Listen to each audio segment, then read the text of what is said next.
Hello.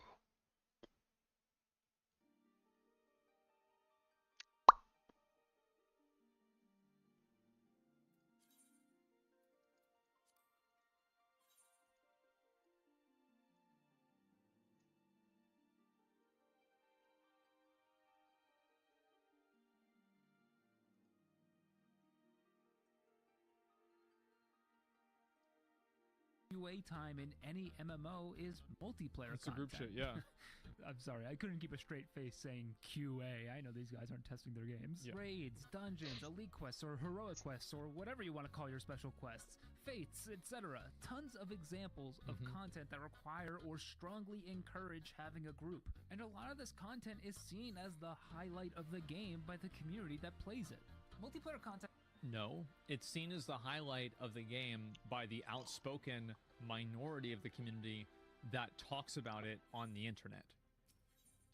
Which is already like 3 degrees of concentric circles of investment. Also has the added benefit of being one of the best ways to convert casual players into hardcore players. This is something else that Damien brings up in his GDC talk. Every player starts off as a casual player, but over time and at their own pace, if everything goes well, they'll drift closer and closer to being a hardcore It's player. like a drug and the addiction. Goal for every MMO is to get casual players to being That's right. hardcore Get them players. addicted. Multiplayer content being the best way to create hardcore players isn't really surprising. When you look at a ton of endgame content, which tends to be the multiplayer content, it all lives down here on the spectrum. Right. And if you do enough multiplayer content, you'll start to form social bonds with other players, and there's no better way to get people connected to a game than for them to have actual relationships formed through that game. I'm sure we all have friends that we met on our favorite MMORPGs from our childhood we either still talk to or at the very least still think about every so often. I do. I'd like to quickly apologize also if you're an active It's very, very true. I mean, I made a lot of friends whenever I was a kid.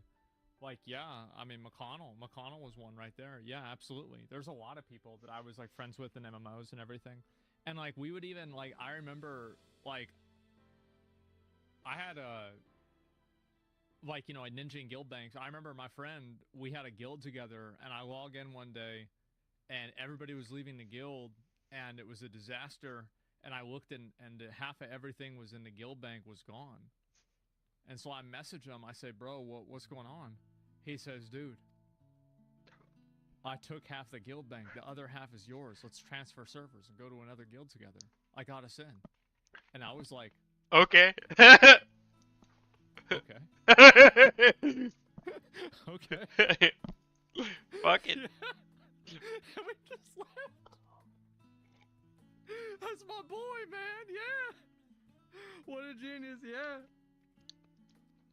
MMO player, I did not mean to put you on a second spectrum. Anyway, game designers Rob. really That was want Rob, to make yeah. sure they can get as many people to From this my multiplayer video. content as possible. And that means they have to fix solo players. I mean, these players aren't doing dungeons. They're not raiding. They haven't joined a guild. They didn't even join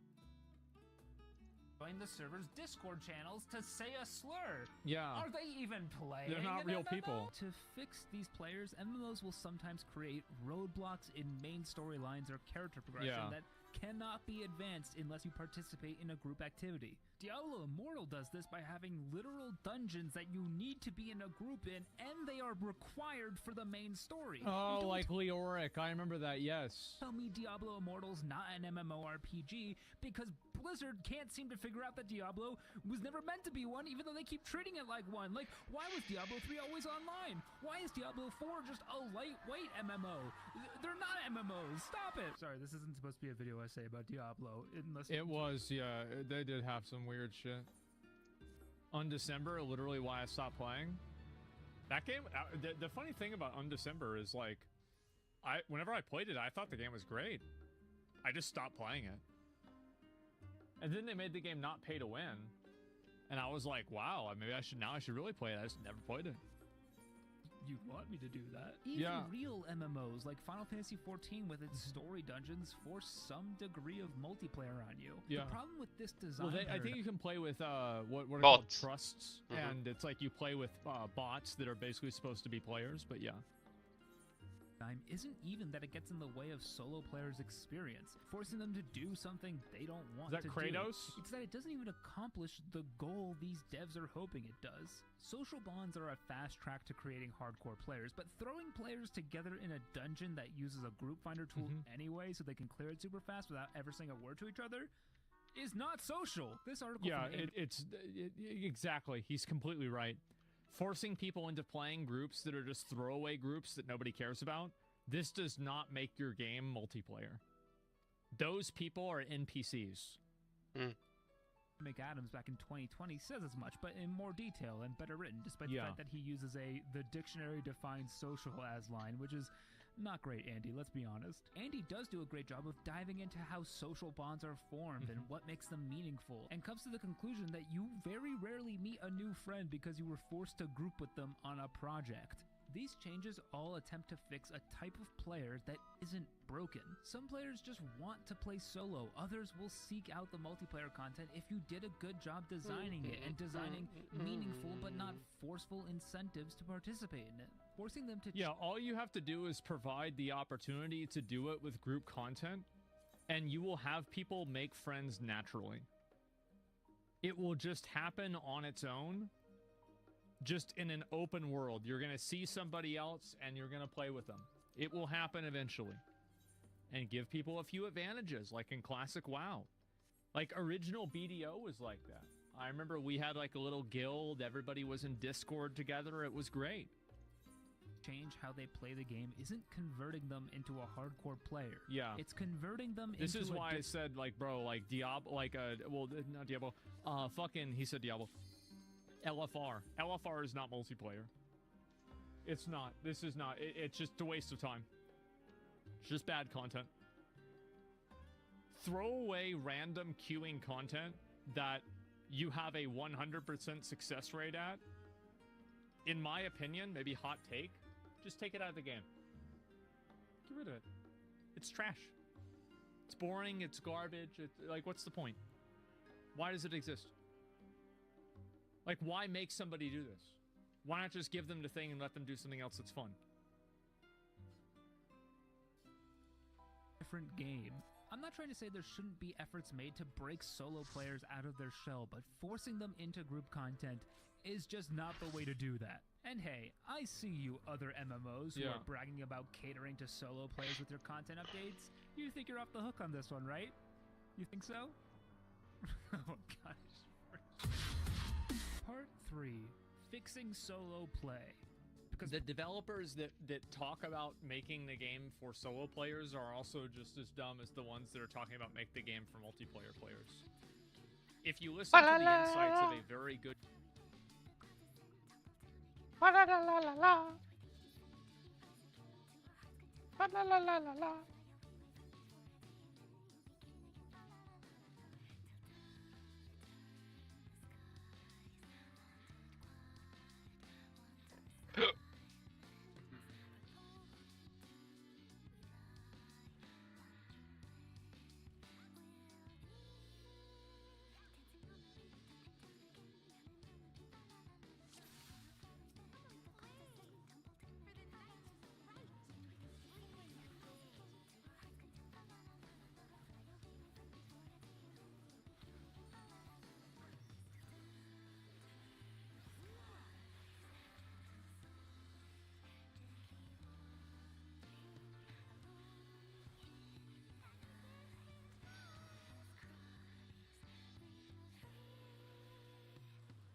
actually fucked.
fuck?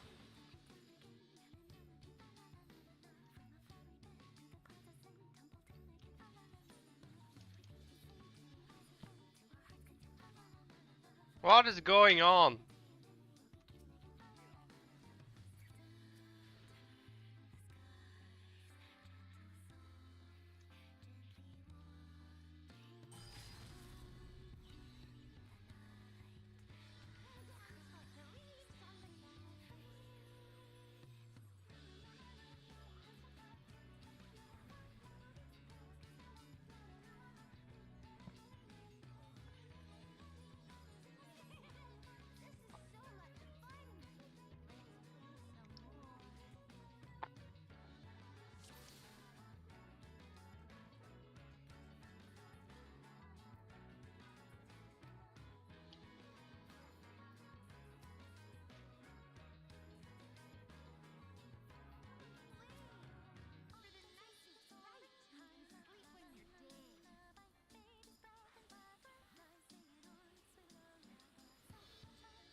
That was my bad. But still.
Yeah, we're fucked.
Game designer, like again, the legend Kevin Jordan.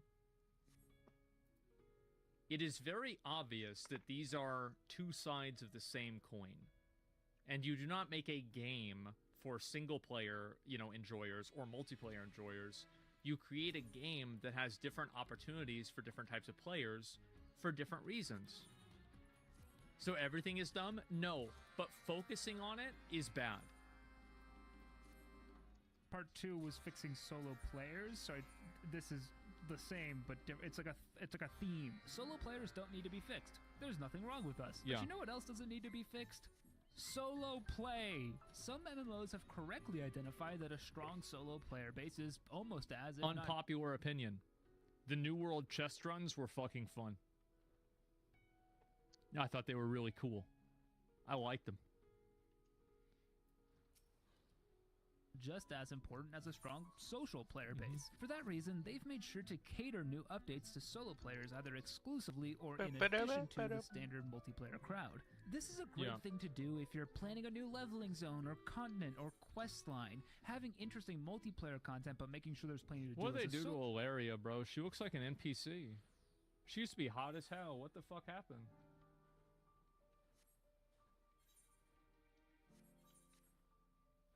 This shit's so cringe, bro. Like, what the fuck? That bow's sick, though? Yeah, but the bow she had before was sick, too. Solo player as well is great game design that has been done for decades in the genre at this point. The problem comes up when the line blurs between multiplayer and solo content. The best example of this, in my opinion, is old school RuneScape. Yeah. Back in 2017, old school RuneScape got a new piece of content called Raids, and it was touted as the first ever piece of content that really required other players to get best in slot loot. Right. I mean that with all due respect to the Cowfight Queen and to the King Black Dragon. By 2017, they were both soloable and also irrelevant. Eventually, players did find out how to solo this raid, and it's now a very popular thing to do, but it took some time and it's still decently difficult. But with the next raid, the Theater of Blood, the old school RuneScape team really set out to make the hardest raid yet, and also one that would not be soloable. And while Theater of Blood has been soloed before, it's very, very few players who have ever it's done that it, and guy. it requires Yeah, a Wooks. ton of skill and time. Yeah. Theater of Blood stands as the only piece of content that you're really gonna need to group up with other players to do if you want Wait, is this like the Fall Guys map? Not really? Okay, never mind. loot from it. But with the third raid is when we got an interesting design shift from Jagex, the creators of old school RuneScape. This third raid, called Tombs of a Masket, featured variable difficulty through the invocation system, meaning you could choose what mechanics bosses did and didn't have to make the raid as hard as you wanted to make it. Obviously, this comes with changes in how common loot drops are and what the best drops you can get are. But something else they did that I thought was really weird is that they actually put design considerations in the raid for if you entered solo. Things like making certain rooms just faster to complete if you're alone. This was always... So, like, again, if I go back to my oldest videos, you know what they all were? How to solo raids. 15 fucking years ago. I used to love doing this because I like the idea of it, you know? It just sounded fucking awesome. So the variable difficulty combined with these design considerations means that solo was and is a completely viable way to do this raid, and in some cases it can even be optimal. Is it really the end of the world to have a solo option for a piece of content like this? No, not really, but I do think it adds a lot to an MMORPG to have parts that are designed specifically and exclusively for groups. Some of you might be thinking that... Well, like, another great example of this, like, recently, is Lucilius in Grand Blue Fantasy Relink. Is, like, they made him really hard, and, like, you were gonna need to have a group for it. No, you don't. No, you don't. If you do it the right... If you've got the right characters, you can AFK that shit. And so, yeah, man, the solo boss in OSRS, best feeling ever? Yeah, exactly. And so, like, that's part of the fun for me.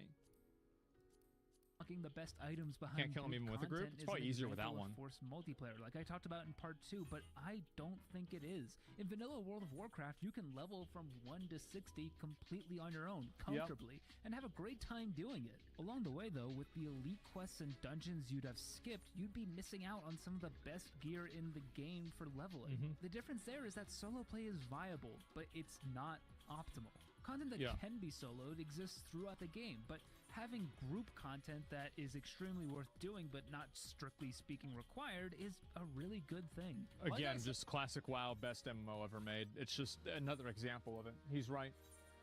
Said already, I'm a solo player, and when it came time to do my first Dead Mines in World of Warcraft Classic, I was dreading it. I hate talking to other people, and I especially hate letting those people down and having them flame me in chat. I don't know why, but it scares me.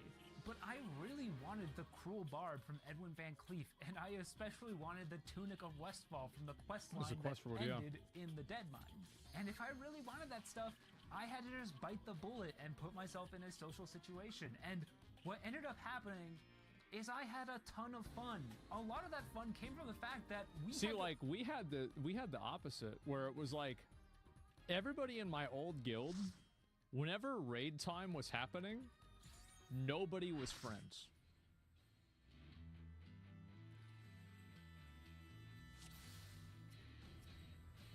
If I must forsake myself to keep mine oath, then so be it. Oh, it's Snake Eye.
I'm still not ding. Oh my fucking god.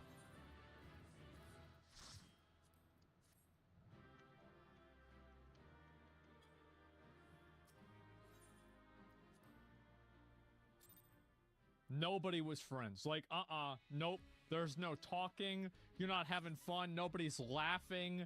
There's no bullshit. There's nothing. No, this is before Indestructible.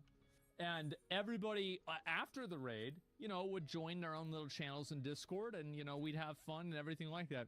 But raid, that was not the fun time. Yeah, no fun allowed. This was back in Ventrilo. Sounds awful? No, it was amazing. It was so good. See, like, you might not understand that, but, like, for me, I want to join the raid. I don't want to hear about Kathy's day. Nobody gives a fuck, right? But there's 3 other simps in the guild that care, so she can go talk to them after the raid. I don't want to hear about it during the raid. I want to hear about, okay, so we're going to kill this boss. We've got this thing here. Okay, here's the plan. We're going to have him here. Why were you standing there? Okay, because you're a fucking idiot. All right, great. You going to do it again? No? Okay, let's not kick him out then. There it is. You move on. Everybody is there to do a fucking job, and that's it. And it can feel, whenever you have everybody operating at maximum efficiency with complete focus, it feels really fucking good. It does. Group through an actual chat system, meaning we had to actually send at least one message to each other. And once you send one message, it gets a lot easier to send a bunch more. So you start joking around with these people, or one of them turns out to be role-playing, and that's fun. I have had some bad experiences in dungeons, but also a lot of my favorite experiences are from grouping up with other people for these dungeons, or for the quests, or for even raids. It's the one time I get to experience the truly exclusive thing an MMORPG can offer me. And all that happened not because I was forced to do it, but because I was sufficiently tempted by good design to do it. I still, to this day, play like, for me, like, I would always find, like, meta games inside of, like, different groups that I would create for myself. Like, I had one game where it was like, how could I do the least damage in the raid and still, you know, not get kicked out? Or how can I kill the most people in this raid without getting kicked out?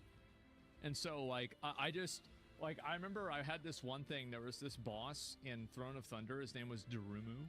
And what he would do is he would cast a beam, and the beam would kill you. So I was a priest. You know, I had a priest, and I would just life grip people through the beam, and it would kill them. That was it. And that was better than doing the raid.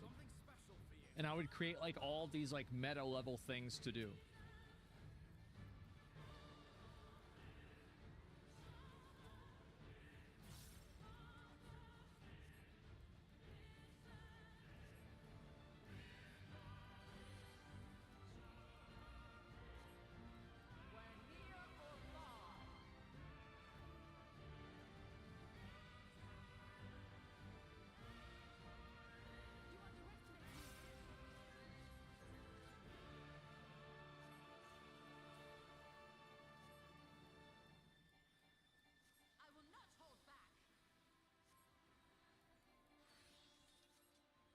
Uh-oh.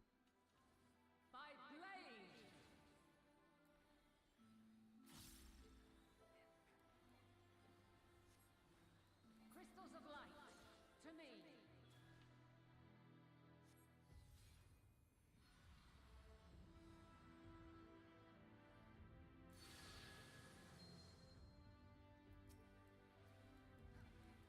Here.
Oh, for fuck's sake.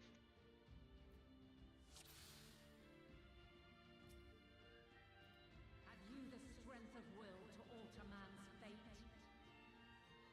That's what happened.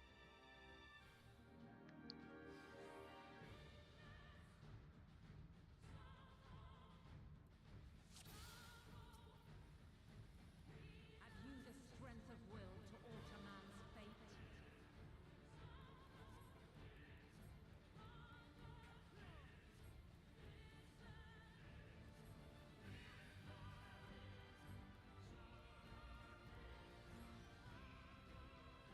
A change of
That's better.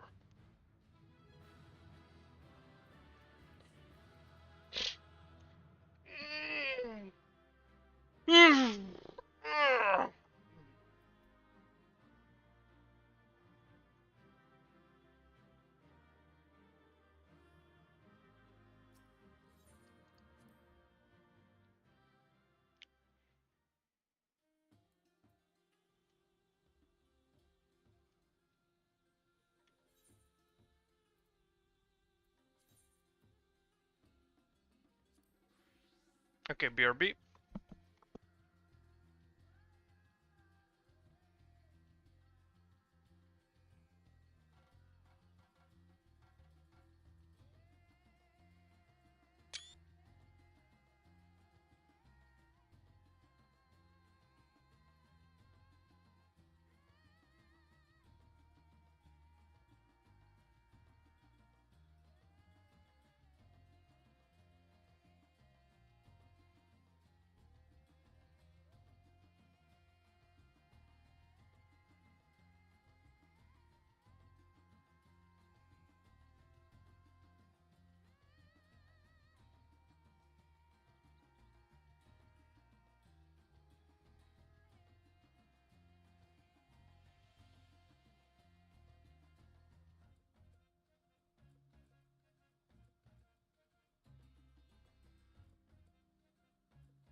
Okay.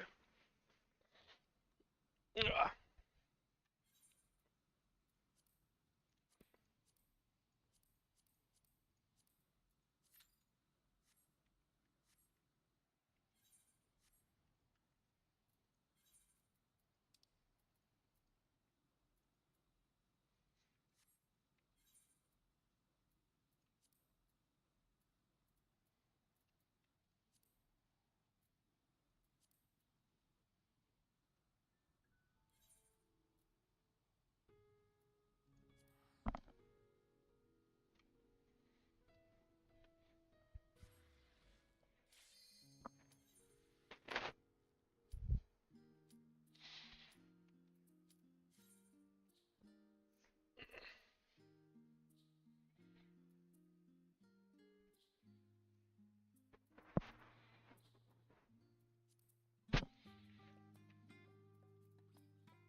Oh, of course it's this one.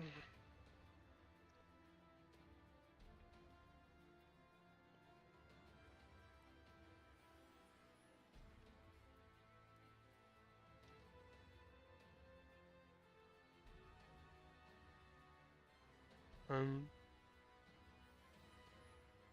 Hmm.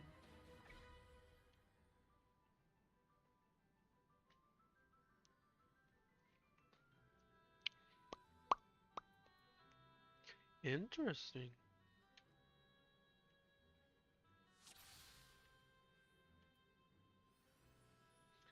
This is also bar search. Pew, doo, pew, pew, doo, doo, pew.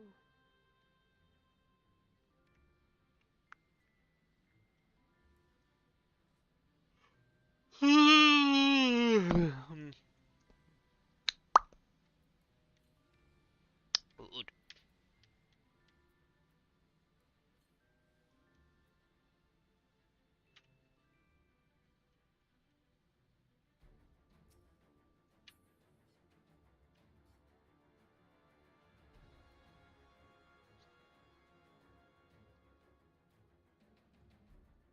Yeah, Daruma was really bad in Mop Remix too. Yeah, there you go. Tiny Well, no, I mean, well, I had that. I even made like a whole video on how to get people killed in LFR. I had like all these other meta level things that I would do. Like this is like I would join raids and join Discord just to make people mad. Like I didn't have a job. So like I did this all the time. And that's the real meta game. Warcraft, primarily solo. It's how I like to level. But I really love getting the chance to break that up with some group content that just feels good and feels natural. So the question becomes, how do we get more of that? Part 4. We literally already figured that out. It's like, what are you doing here, guys? Making solo play fun without making it required or hindering the multiplayer aspect of MMOs is a solved problem. RuneScape solved it. Guild Wars 2 solved it. World of Warcraft solved it. For some reason, these games, old and new, are now trying to force themselves to either be entirely soloable or entirely multiplayer. Well, the reason why is that if you listen to the interviews with a lot of the developers that make the new games, these people are profoundly stupid. So it would make sense, the designers, they don't know what they're doing. They're bad at their own game. They don't even know what's going on in their own game. So it's like, yeah, obviously you're having trouble. You don't know what the problems are. How could you know what the problems are? You're not even playing the game. And multiplayer are not at odds with each other. They're not harming each other. They can and have existed in MMOs for decades. Devs should absolutely continue to consider solo players when designing new content, but they should also remember when multiplayer content fits in best. They're designing an MMO. You'd be stupid to ignore the M. The analogy I made before about making a bad build in an RPG is exactly how solo play should be viewed. A bad build doesn't need to be balanced and made as good as all the other builds in the game. What's important is that a player who chooses a suboptimal build can enjoy the game and even get to the end of it, even if that I think that if you have multiplayer content that is to be expected, you have to make it to where there are no bad builds. You can't have bad builds like or bad classes, because then nobody will play with you. Like, that's just what happens. Like, look at Classic WoW. It's a great idea, right? But, like, it just doesn't work in reality. They'll do it slowly. As long as it's fun, it's okay. No bad builds in PoE equals dead? Well, no. PoE is not a multiplayer game at all. There is no content in PoE that requires multiplayer, but in WoW there is. Like, I'm talking about, PoE is not multiplayer. It's not an MMO. So for the love of God, stop forcing me to play in a group to advance your main storyline. I'll group if I want to, or if you've tempted me enough. Until then, I'm just gonna blast the Sonic Frontier soundtrack and kill 25 goblins like a good little gamer boy. Yep. I think he's right. I think this is the real truth, right? Is that with a lot of these games, there's not really an incentive to either play in a group or play solo. And I think it's because the developers don't really understand why people want to play solo or why people want to play in a group. And so they assume that the reason why people don't want to play in a group is because something is hard. That's not really the reason. The reason is because people just don't want to play with somebody else because they don't want to. It's that simple. Like, it's the same as you don't want to go out some nights, you just want to stay inside. Well, some people want to stay inside their own fucking game, too. There's the video. This is a great fucking video. You know, bridge that gap very well a lot lately. Well, that's because they keep trying to force people into doing it. That's the big issue, is they force people into trying to, like, really push, oh, well, we're going to try to get you out of your shell. We're going to try to get you to play this game or get you to do this thing. I don't think that's possible. Like, if you make somebody do something, that doesn't make them enjoy it.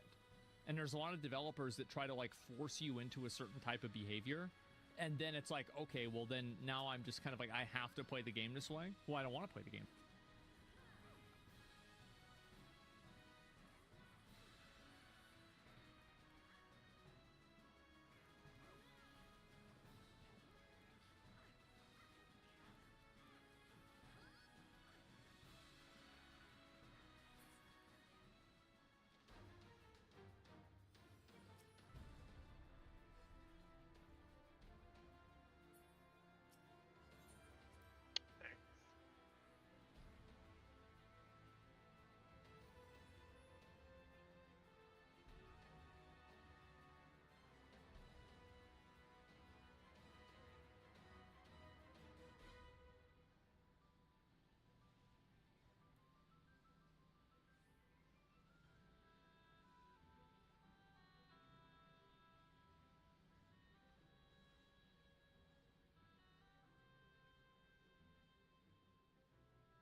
Um.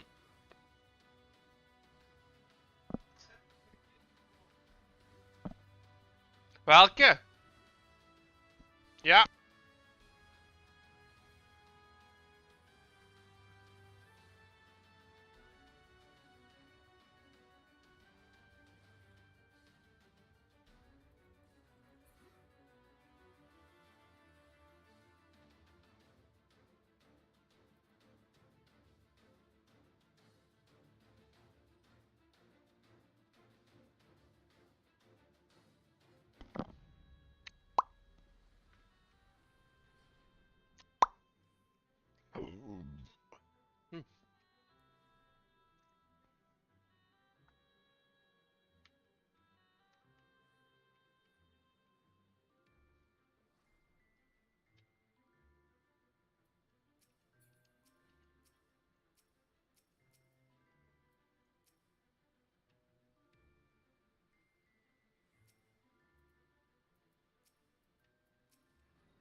So many fruit.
This way, I'm just not going to play the game. And I think that the biggest reason why people play solo is because of the freedom that it gives them. Most people don't want to deal with somebody else's shit. And that doesn't necessarily mean like talking to them. It means having to wait for them to go AFK. It means not being able to go AFK yourself. It means being able to just like, oh, I don't feel like doing this. Like, I'm going to do it halfway and then I'm just going to stop. I'll do the rest later. Like, you have complete freedom to do whatever you want. And usually, you're not actually going to exercise that freedom. However, the fact that you have it makes it feel a lot better. And I think that's the big difference that a lot of these games don't have, is they take the freedom away from the player, even though the player was never going to use the freedom. And it's like, I remember this so well. Back whenever the COVID restrictions were happening, Austin put a lockdown notice and they said, don't go outside anymore. We don't want you to go outside anymore. Obviously, I went outside and I was walking down to the store. I saw more people outside that day than any other fucking day. Everybody was outside that day. They were saying hello to each other. They were like, oh, yeah, how you doing? Oh, well, you know, how's COVID treating you? Yeah, exactly. Yeah, because it was fake. So I did for this one, right? And yeah, tons of people were going outside. And would they have gone outside on their own? No, but they don't like being told what to do. They don't like feeling locked in. That's what I get afraid of. I get afraid of being locked in and not being able to just like immediately disconnect from something. Like, that's the way I feel, more than anything else. Coming from the lower person, I just want the freedom to get up every 5 minutes if I want to. Yeah, exactly. Like, it's really not that complicated. I just don't want to have somebody else, yeah, being locked in versus having a choice. Yeah, it's really that simple. And that's the biggest reason. It's not because of raids or social anxiety or social battery or anything else. Like, I just don't want to have to deal with people. Like, I don't want to have to think about their shit. I just want to think about my shit. And that's it. Everything else is fucking irrelevant.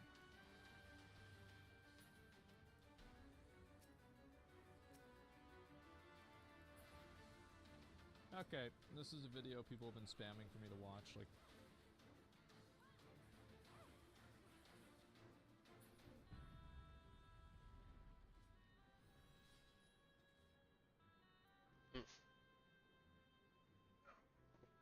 Ooh, I don't want to tell you, but when they come down, Also, that's not how it I've works. spoken to someone about that also. Okay, so I think, okay, I'm not going to mention any names here, obviously, but I was talking to someone and they're like, well, I Wat? Van. No clue. Zal eens kijken. Zometeen. Final Fantasy 14. Yes. Uh-oh.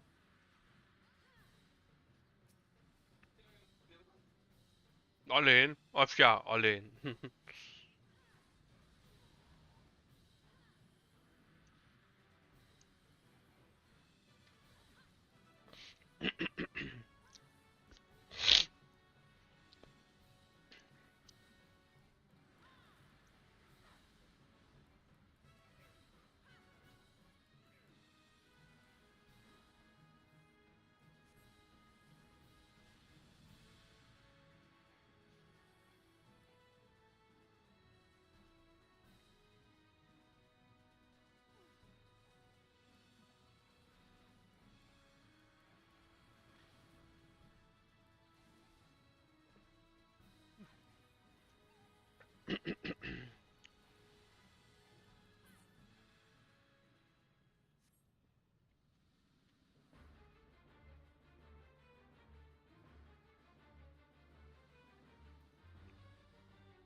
That was very dumb.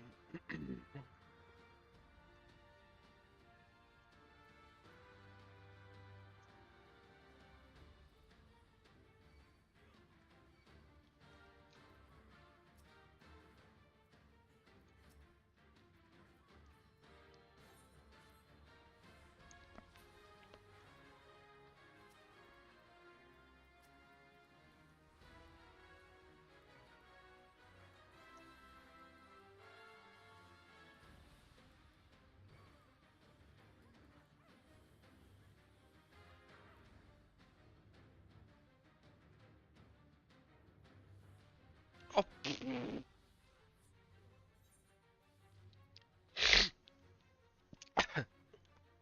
Wow.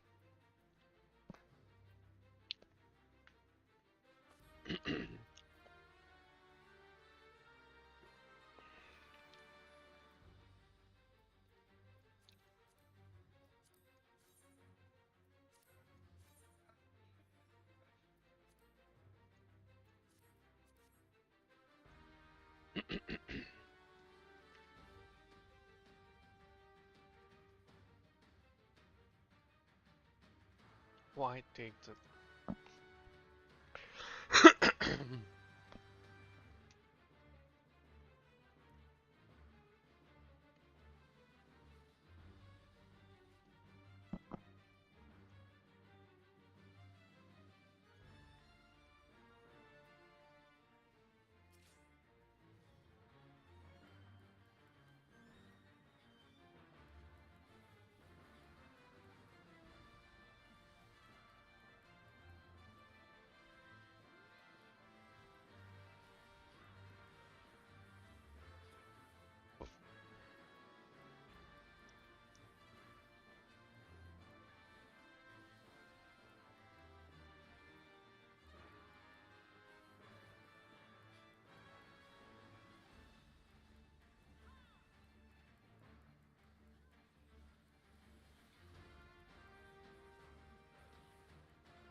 Naar Dameske.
BRB.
Let's see.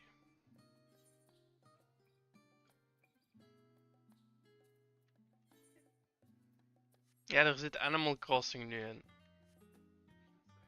Je krijgt zo je eigen eiland waar je naartoe kunt gaan. Voilà.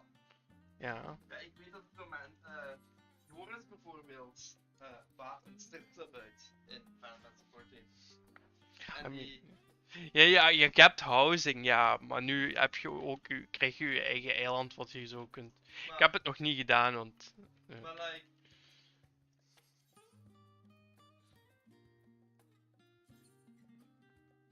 Maar echt zo, dingen gelijk, hoe moet ik zeggen, zo die NPC's, of ja, die player characters doen dan dansjes. En je kunt zo zelf moves programmeren in het spel.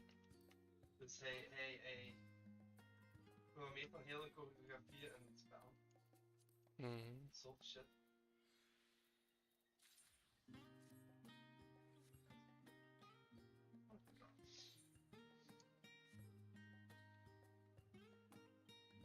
Are we online?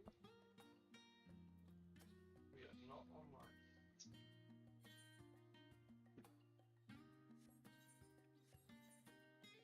Ah, are we online? Oh, where's the interface? Online?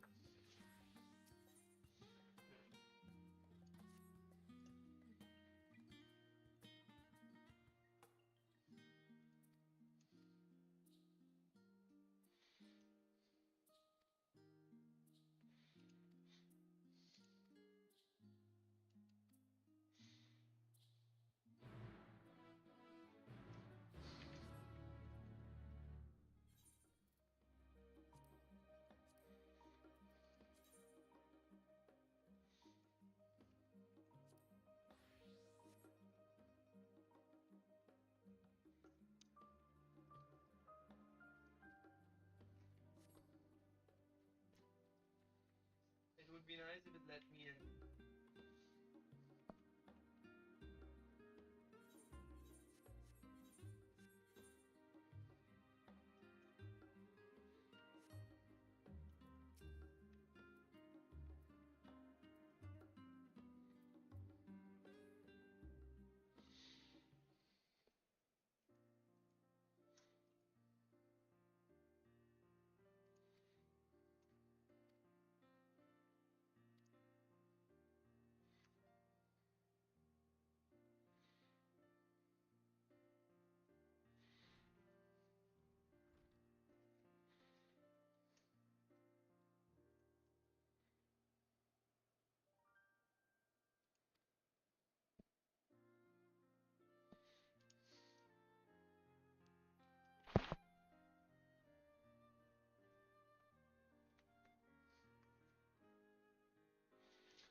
Wat is dat wiel? Hm? Dat wiel. Dit? Dat zijn mijn dingen. Of ik mijn taunt skill aan heb en mijn cartridges van mijn gunbreaker. Ah, gunbreakers. Die laatste keer niet bespeeld. Interesting. I mean it. I agree. Ze moet alleen Soldier natuurlijk. I would play the shit out of that.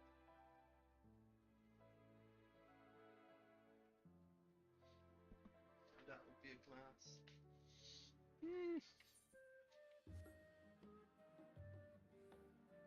Of zo thief gelijk ze ding. I mean, ninja is a thing. Met zo al die thief en met al die skills gepaard dat die naar niet ding door jullie. Genoeg vuur om in het laatst gaan te maken. Probably.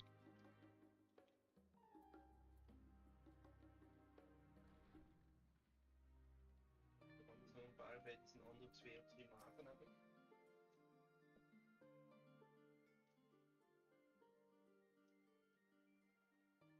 But it's so much yap yap. Like, But it's good yap yap. some of it is good. But come on man, that's like 5000 uur yap yap. Dat kan niet allemaal goede yap yap zijn. Ja. Oh, hoe vaak ik niet kom met, oh, so nice of you to be here. I wonder what brought you here.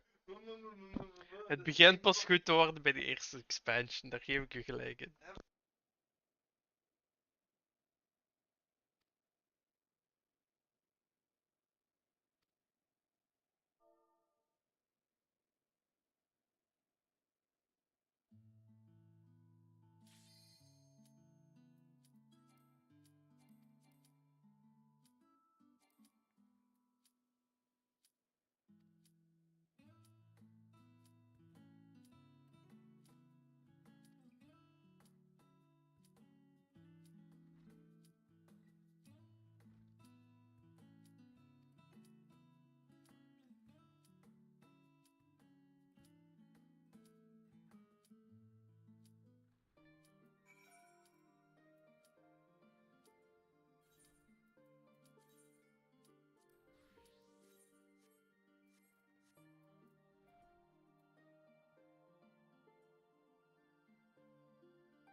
share my identity publicly, so I don't think like they'll know it's me.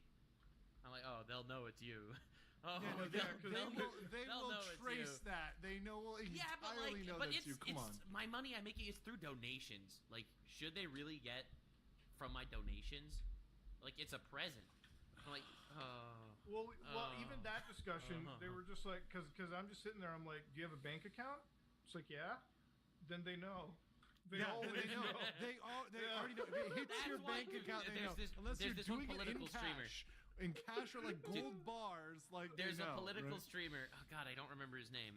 Xanax or something. That's not his name. It starts with an X. He keeps all of his money in a PayPal account. He never wants to put it into the bank. God, what's it? Xander Hall. This happened to him. He only had a PayPal account, and he would put all of his money directly into the PayPal instead of ever transferring it to a bank so that the government can't find it or something. I don't know if that's true, but anyway. Like he at some point his PayPal got hacked because it was linked to his Steam and someone logged into his Steam and took all. It's like just I know something. I know something even wilder with the PayPal story, because when I had another person who was like, because a lot of people I knew put their money into PayPal or whatever. They're like, because they were with MCNs and they would pay them to the PayPal as the wire. Yeah. And I'm just like, I'm sitting there like, it's fine. PayPal's a bank. It's FDIC insured. I'm like, how much do you have in there? And it's like, maybe 300,000. I'm like, dude, you are over the limit for insurance. Government hate to break it to you. Yeah, hate to break it to you. And I'm pretty sure PayPal's not FDIC insured. I would know that, but okay, sure. Well, it's the same thing. It's the same thing with crypto, right? Like people will put it in the crypto, be like, oh, they don't see it. I'm like, did you cash that out through an exchange? Oh yeah, I put through Coinbase. The government knows, right? Dude, I love crypto stuff, dude. I love the information. I love the crypto community and the influences around it. There was a part of me where I was like, I hope these people start getting arrested or something happens. Now I'm just like, dude, I want them to keep scamming, dude. I love when influencers scam with crypto. It just becomes giant news that everybody covers, and it's just no, that's not news. That's drama. Yeah, it's true. sorry, it's drama. Full it's drama when circle. people lose millions of dollars. I'm sorry, they get scammed out of millions. That's just drama, right? Did you hear about the financial scam drama that's been going on? It's been crazy. Wait, which one? Yeah, exactly. I mean, but that's the market we're kind of looking into. So I mean, I guess to whittle it on back to like the lads over at like Niji Sanji and this VTuber stuff too. I mean, the drama that is around actual exploitation of like workers and everything too. Okay, Muda, I'm going to tell you a story. You have to tell me if you think this is a true story or I'm making it up right now off the top of my head. There's a VTuber agency that had a talent that wanted to quit to focus on her time as a full-time nurse. And so the agency said, if you do quit, then you're a quitter. And if you're a quitter, we are going to tell on your hospital that this is what you did, and we are going to make sure that they fire you, and you will not be able to get a job as a nurse anywhere unless you continue working for this agency. True or false? I want to say this is false, but I know it's true. Allow me to introduce you to Wachter, okay? This is not even their worst story. No, they've got some like Harvey Weinstein type stuff going on there too. So yeah. Okay, so let's undress Wachter real quick. Let's try to understand this evil work. So Niji Sanji, we know they're evil, right? These guys are the devil incarnate, is the way that I'm being presented. So like, what is kind of the rough... super devil, right? They are the first ring of hell. Wachter's the ninth. Mm-hmm. And they realize the power disparity is clearly on their side. They know they're in Japan.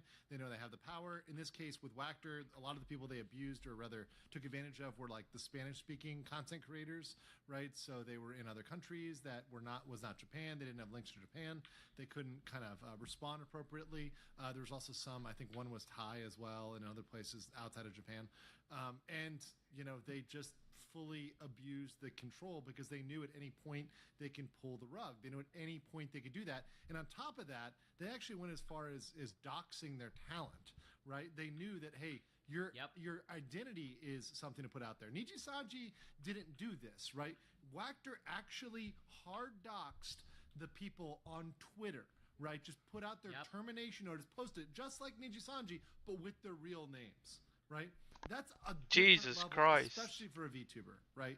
Like it goes far beyond just everyday being assholes. I mean, that's not even like a redacted, like nothing, No. like just straight up. That's aside from the fact that they had to there were talent that came out saying that they were forced to give sexual favors to Yes. people in management.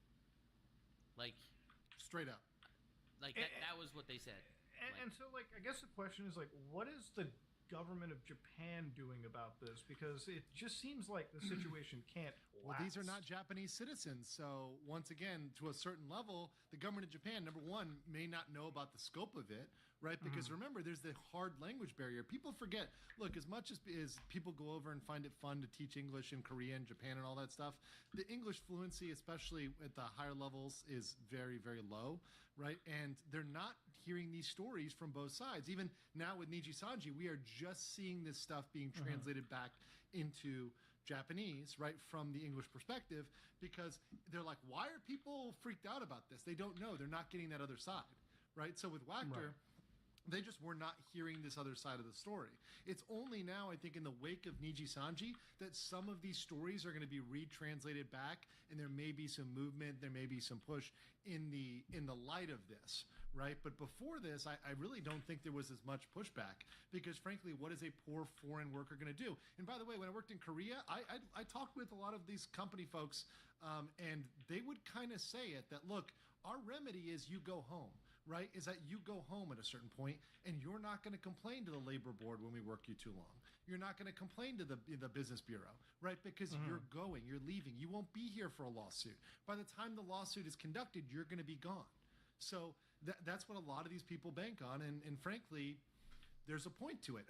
Are these livers, these VTubers that don't have any financial resources to begin with because they weren't given any money, going to have hundreds of thousands for a multinational lawsuit? No, of course not. Where again, even with the lawsuit, you have to contend with both legal systems And also, at the like, same what- time. What's Yes. winning? There's no such thing as winning these lawsuits either. No, you spend more money. You spend more money litigating it than you would even gain. Your damages are going to be nothing, right? So you're going to collect a pittance compared to what you spend, and you're going to be emotionally, physically drained. You're going to be traveling to Japan for depositions. No, you don't want to do that. That's ridiculous. Yeah, and there's somebody that's like faced the threat of 2 international lawsuits in the span of 2 consecutive months each. Like, discussing the financial cost of just an American and a Canadian lawsuit is, and for anybody watching, it's no joke. It's like you're looking at minimum 6 figures. Like, that's the minimum. So yeah, people got on me a little bit about when I said the quote for an international lawsuit was like $500,000. I'm like, I think that's kind of conservative even for an international lawsuit, especially with like top tier lawyers like litigating over years where the company drags it out. It can go above that because once again, Niji Sanji is a $3 billion company. They're not, another YouTuber that's upset at you for calling them out. right? Yeah. And also, you have to recognize, and I'm sure you know a lot more about this than I do, but slander in America versus in Japan are very different. In America, slander is when you make a false statement about somebody to hurt their reputation. In Japan, it's when you make any form of statement with the intention to hurt the reputation. Even if it's true, it's still slander. Yeah. So I have to give Good luck fighting that. I have to get the I'm not a Japanese lawyer disclaimer like a million times because the spags will freak out on me. But the plain English reading, you can read a lot of this in English. Even if you say something that's true, in America, that's a defense to defamation. So if I say you're a criminal and you are a criminal, that is a defense. But that's not how it works in Japan. It doesn't just have to be true. It has to be true and support the quote-unquote public good.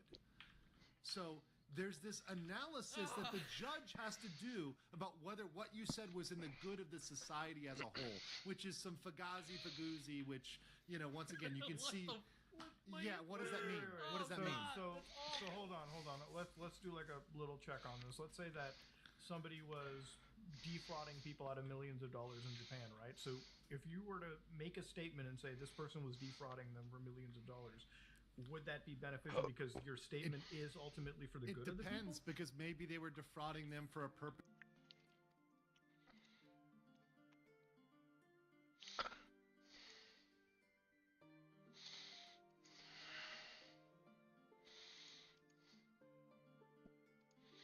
That was that like half of it went to charity and half of it was used in a proper way, but half of it wasn't. So because they don't want to make the half that was used properly look bad, they're like, okay, well, you shouldn't have said it in public. You should have quietly done this, right? You should have not made a public statement. Remember, defamation is public, right? So they're like, you should have done this another way. You get what I'm saying here? The biggest one Yeah. would be like a mistress, right? Like saying, "Oh, this person has a mistress," right? For example, that's very wrong in many places over here because you're kind of outing something that should be private and you're making it public, right? And it's against the public good. It doesn't benefit the public for you to out somebody's mistress. So boom, you're hit with defamation, even if it's true. Wild. It's crazy. But it's you got to understand the culture. It's a cultural difference. There's the public-private face that is a huge thing over here in East Asia. That's just not a thing in the West. We don't have that same concept. So trying to understand that for a lot of people just blows their mind. I'm like that's just how it is. You gotta live with that. That's reality. No, I mean, like, for Asian cultures, being, like, you know, from South Asia, being from Sure. India, it's like, I can understand, it's like, there's definitely, like, you know, you want to keep things hush-hush, especially when it's something, you know, that can be very, I guess, socially damaging, right? Like, Correct. somebody's, like, perception. Obviously, when you're in the States, it's like, you know, we don't have that same perception, we don't have that same understanding, and I guess that's where the whole situation kind of, like, comes into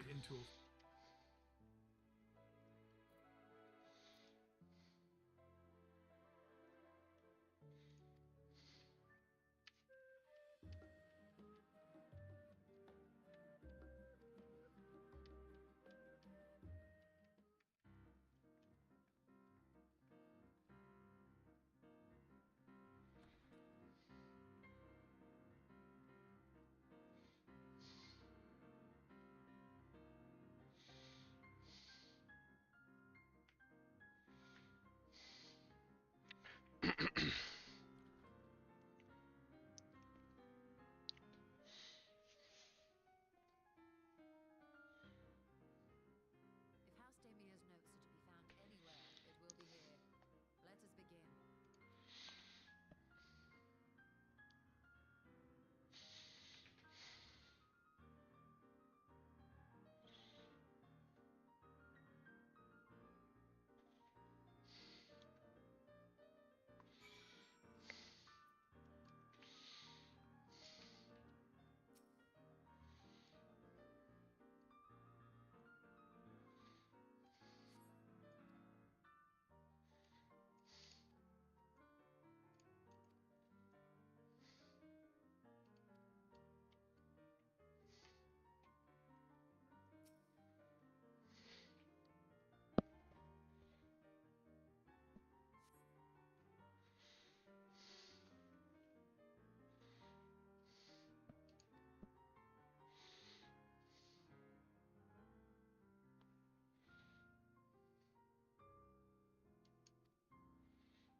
fold for a lot of these VTubers in general, because it's like, if you're from here, you want to make sure you get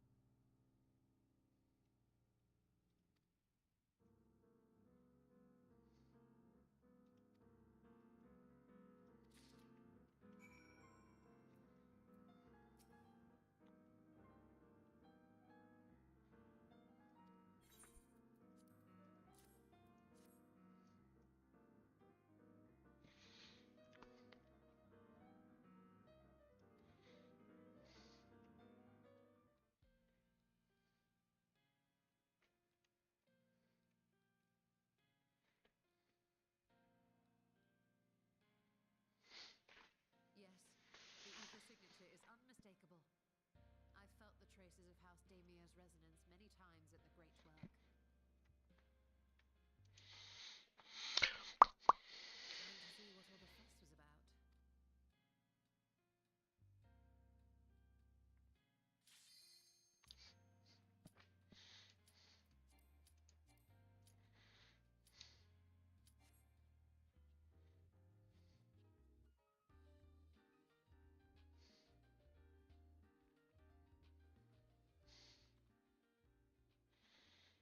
Atomos. Among the ranks of the Void Sent, there exist entities with the power to call Atomos. forth their brethren from beyond. The species known as Atomos, however, is uniquely prodigious in this regard. From its distended maw, it can expel an endless procession of void-born creatures, a talent which sorely tested the radiant host.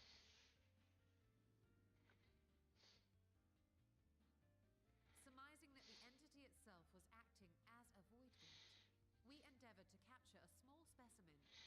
subsequently examine its physiological structure. Our findings reveal that the Atomos had absorbed a planar fissure into its own flesh, which it could expand at will into a function.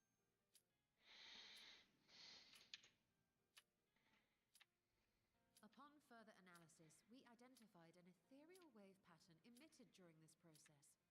A pattern we were able to... We proceeded to embed said prism into an arcane simulacrum.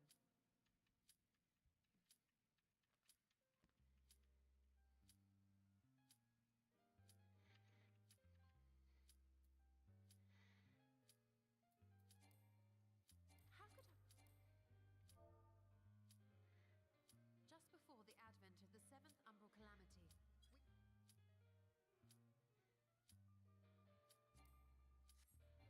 and still, House Daemir went and built a mock Atomus of their very own. I'm not surprised the Archons consigned their work to a restricted archive. It was no easy task, but at last we've unearthed the volume we've been searching for.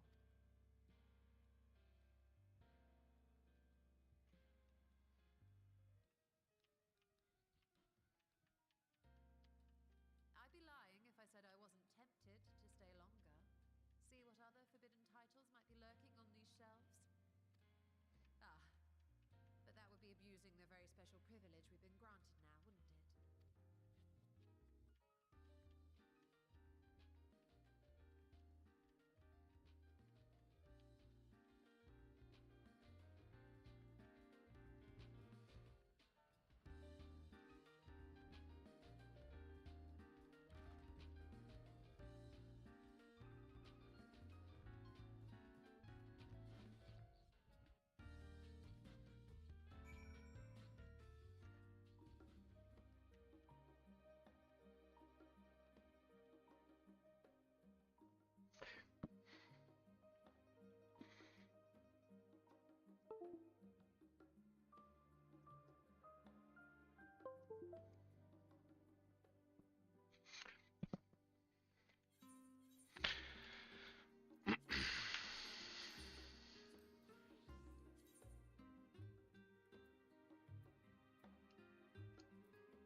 You know, what's fair to you, and obviously what's fair to you is never going to be what's fair to the company or the Japanese public. And Japanese law is not the remedy for people in the West, right? It's just not the appropriate thing. People in the West, their expectations are too different, and that's why it's got to be, there's got to be some sort of arbitration or alternative, like having a subsidiary, because otherwise you're just never going to get a remedy that seems right.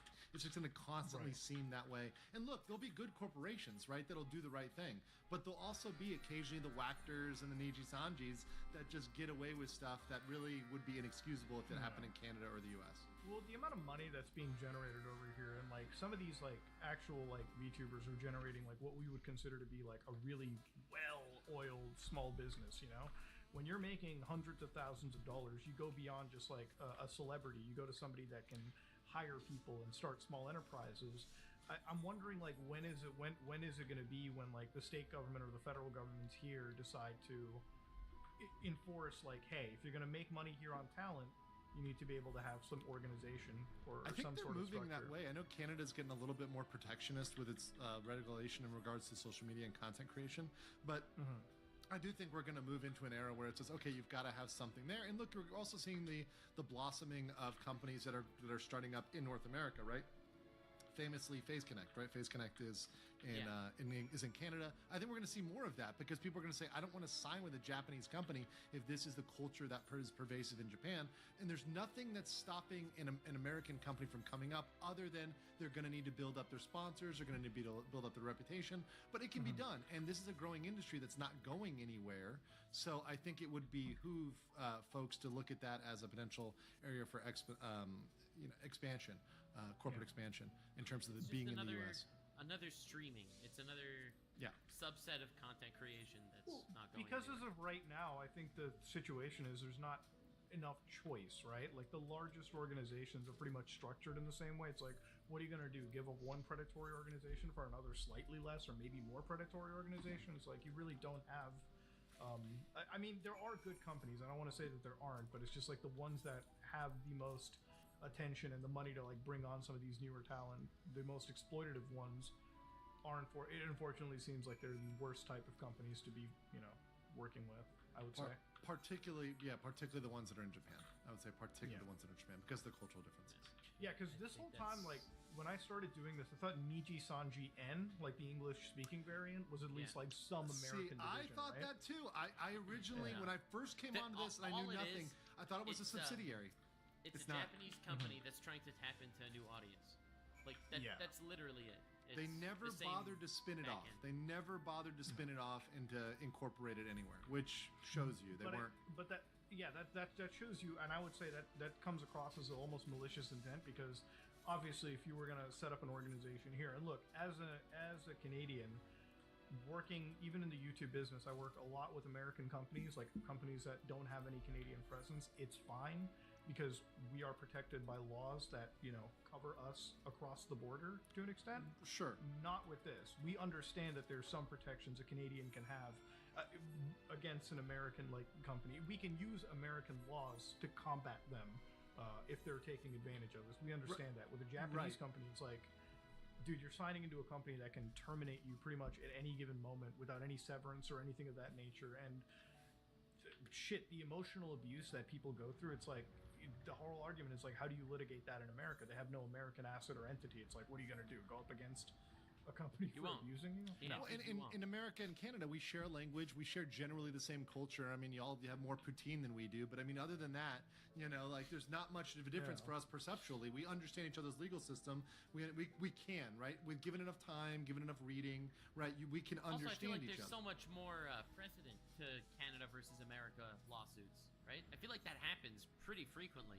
So many businesses are Canadian and American. Sure. How much precedent is there really between a talent agency that operates under idol culture standards in Japan working with talent that's purely American over the internet? Like zero precedent. I tried to find it, and there really is not. There's really little precedent. There's even little precedent in like a lot of these international litigation contexts. There's very, very little evidence. I found one case in Canada about a contract that was voided. This was went up to the Supreme Court of Canada. There was a contract that was voided because the Supreme Court of Canada found it was unconscionable because they required arbitration in The Hague in Netherlands, and it was just like, this is unreasonable. We're not going to do that, right? But there's very little on this because frankly, most litigation has gone internally, like within a country or within big interests in major companies, right? Not like corporation versus corporation, not individual talent versus giant Japanese billion-dollar company with, what is it, the youngest billionaire in the world almost next? Am I correct about that? Yeah,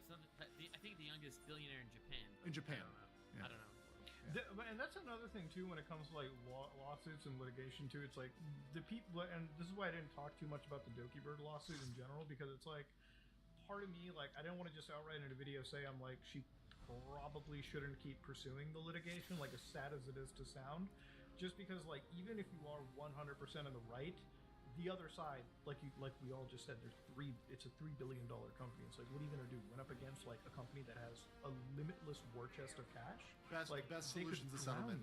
best solutions and settlement. Where people walk away, she might walk away with a little cash, because one of the allegations is she put a lot of cash into her projects. So maybe, hey, they give her 15K, 20K, well, whatever, maybe 100K. Who cares? She walks away with the money. It means nothing to them. That's a rounding error, right? You know, like it's negligible. Negligible. It's truly negligible. Yeah, exactly. As they said, their SEC filings, as their stock dropped like 30% or something. But anyways, like, just do that, walk away, everybody signs. Maybe there's a final statement, you know, that we settled it, it's all good. So, you know, things calm down and things go away. But as it stands, it's just been a giant black eye for Niji Sanji, and it's going to be used constantly as an example of, frankly, a corporate mismanagement. I mean, this incident will be a classic example of corporate mismanagement. I mean, again, prediction time, there's going to be another Japanese VTuber agency that starts up, and it'll be an primarily English focused, and coincidentally a lot of the Niji talent is going to end up leaving Niji Sanji and joining this one, which is a spotless reputation. Now this new one that has nothing to do with that one, aside from all the people behind the scenes, is going to have a new face and CEO, and it's all going to be nice and kosher and beautiful. Yes. I think the other big thing that I want to also talk about too is, like, when they had the other talents almost serve as public mouthpieces against this one person. Like, they were out there, like, doing their PR statements through, like, 3 other VTubers, which made no sense to me. And especially the fact that the VTubers that did that, they started off by saying, like, we're doing this, we volunteered to do this, and it's like, did you volunteer to do that? You have no idea. You're a sock puppet, okay? We don't know. And there's so many potential legal issues that creates by having these people come out there and speak, particularly since they're also the ones allegedly involved in the quote-unquote harassment, right? So, like, you would never do this doing any sort of PR/legal analysis, which is, it's the most sloppy thing ever to have these folks come out here with these statements and make these definitive statements about the facts when you really don't even know what the facts are yet, and we really haven't, gone through that and sussed that out. But you've got Vox Akuma who's saying, hey, no, I've gone out and thoroughly reviewed documents, which, surprise, surprise, are supposed to be completely private, right, under anybody's privacy law. Canada, Japan, whatever. These should not have been public documents or documents that were distributed to him. So, well, some of those documentations involve, like, medical history, which even in Canada, it's like, we have Pepeda just for that. I've discussed this in videos before. It's like how you could distribute that information and expect not to have some backlash is insanity. It's like... Correct. And the thing is, it deserves to be called out, even though they will never collect under Pepeda, because trying to enforce Pepeda to collect a judgment would be almost impossible.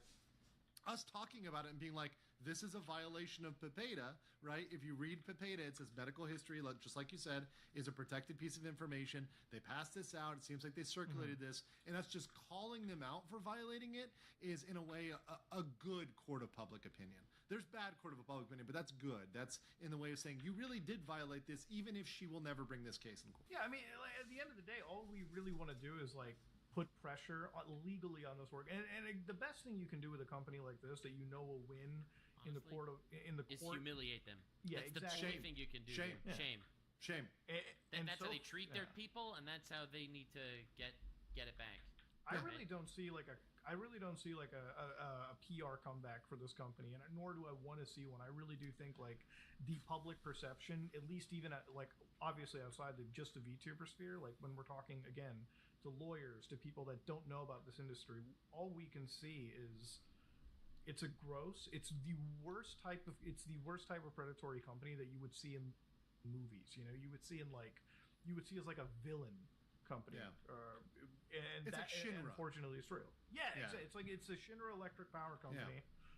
Without the Mako reactors and the crazy dudes with the 50-foot buster swords. They have waifus. I mean, it's close. But no, it's pretty jarring at how bad they are, right? And it's almost comical. And it also is just such a different standard to try to rush out with public statements. Once again, there's a lot of Japanese cultural stuff coming up because in idol culture, in idol world, you release a lot that's public. You don't hide information about your idols. So they're going through these checklists that might have worked in the idol world, but now you're talking about VTubers, and you're also talking about people in other countries. It's just a completely miscalibrated strategy, which clearly was not meant for a Western audience. I think the best way to kind of end this and talk about this is to speak more towards the newer VTubers that are coming into this industry. Look, there's predation. We've known that there was predation for a long time. We know with this Niji Sanji case that like it's in one of the biggest organizations, all right, and it's prevalent. These people are scummy. What is the best advice to offer to somebody who wants to be a VTuber? Right, and they want to work with the company. Like, let's just say they don't want to, because, like we said, the allure of having like that luck gone away, you getting into this business right from the get go, it's great to have it. But like, what protections should be sought before you even commit? Read the contract, right? Very, very carefully. And if you have to pay somebody who's an expert, right, to read that contract and tell you exactly what you're signing up, it is worth it. It is worth the $250, even $500, whatever. You have to pay a professional to go through that and tell you this is what this means, and this is what they can do to you, and these are what their expectations in the contract are. That is the money that is just worth it 100% every single time. Go ahead, Nux. Yeah, I've looked at a couple of contracts for different people and tried to help. I'm not a lawyer at all, okay, but at least to tell people who to ask, sort of. So I got a contract from Kick, okay, for streaming on Kick. So they give me the contract and they're like, all right, you want to just sign it and roll out now? I'm like, no, I'm going to read it. And they're like, wow, you're like the first person we're signing that's reading the. I believe it. Wait, I 100% joking, believe right? it. I 100% believe that. Dude, and it's such a weird thing because, like, look, I consider myself to be a complete dipshit on the internet. Like, that's my whole, like, thing. Like, I'm more on at the end of the day, but like I get baffled at stories like this because like even I'm not that stupid, because every time I get a contract, whether it be from like YouTube or something, a respectable organization that I know wouldn't actively try to f me over, I always send it to a lawyer. I'm like, let's just negotiate and see if we can reach that equilibrium, right? Like where both sides are happy. But when you were, I don't know, you were talking about like merch sales, for instance. You made a joke about like 2% of merch sales. Yeah. And I'm not going to even think these are jokes anymore. I'm thinking that these are parts of contracts. No. That's a contractual term. That was a Niji Sanji contractual term, was 2% of merch sales. And when people read that, like, I don't know how hidden that is in a contract, because usually that's the first thing we look for. I remember when we were signing up for MCNs, one of the most important clauses was our sponsorship agreement. It's like, are we allowed to seek outside sponsorships? Right. If so, how much do we pay you? What's that structure like? The fact that, you know, somebody took a contract, they didn't look through it enough and saw, hey, out of all the merch sales you sell, you make 2%. You make basically nothing on a merch, because if you've ever sold merch on the internet, you probably understand that there's the overhead cost. The money per unit you make is not amazing, depending on the quality you sell, and then 2% of that is like, you might as well not even bother. Like, right. like, yeah, but again, this is coming from people that don't necessarily have anything going right now. Okay, they're working in Burger King. Yeah. They love streaming, and this is their way of actually being able to make it a career. Yes, it's true that they're going to be making, they're going to be making the company $1 million, and they're going to be making themselves, $100,000 or whatever. But that's $100,000. That's a lot for them at the time. It's a lot for a lot of people that are just working at Burger King that want to get, And it's going to open them, but it's going to open up to more and more exploitation. It's just going to happen again. I mean, it's going to keep happening because there's going to be somebody who's willing to take that Faustian deal every single time. There's always going to be people that are willing to take the deal. Yeah, that's why, you can never dissuade people entirely, because I know today people would join Niji Sanji tomorrow if they were given the opportunity. And this is a company that's currently under fire by everyone, and they would join tomorrow. And this is someone who knows what's going on, and they would still join tomorrow. So I'm assuming, by the way, like that the Japanese government has got some idea of everything going on. Like the fact that they're making public announcements. Well, here's the thing. At first, they made him in English. Like the CEO gave his speech in English with English subs. Right. Only recently is stuff getting taken back. And once again, they don't make public statements easily. So my assumption would be they're ingesting it privately right now, and there may be starting maybe private conversations. But we may not know about this for a while. This may be stuff that, they're taking it in. And the concept, which I think is powerful here, is, are we making Japan as a whole look bad? right? And it does. And I'm going to be honest with you, and I love Japan. I go to Japan often. I'm going to be in Japan in April. I love Japan. I love the country. I love Japanese people. But it makes Japanese law look bad, and it makes Japanese companies look bad. And that's what politicians should care about, and that's why they should want to change things in this sector. Do you think at some point, like with enough attention, enough exploitation, I hate using like enough exploitation, like there needs to be a bar we have to hit. But like, do you think at a certain point, like both the governments of the United States and the government, like it will add actual pressure to the government of Japan and say, hey, listen, we have a subset of people here. Because the whole point is if you make the government look bad, at some point the U.S. government or the Canadian government is going to say, hey, we got to iron this point out, right? Yes. It's what we did with it's what we were trying to do with the Chinese when it came to like DNCA law during the Obama era.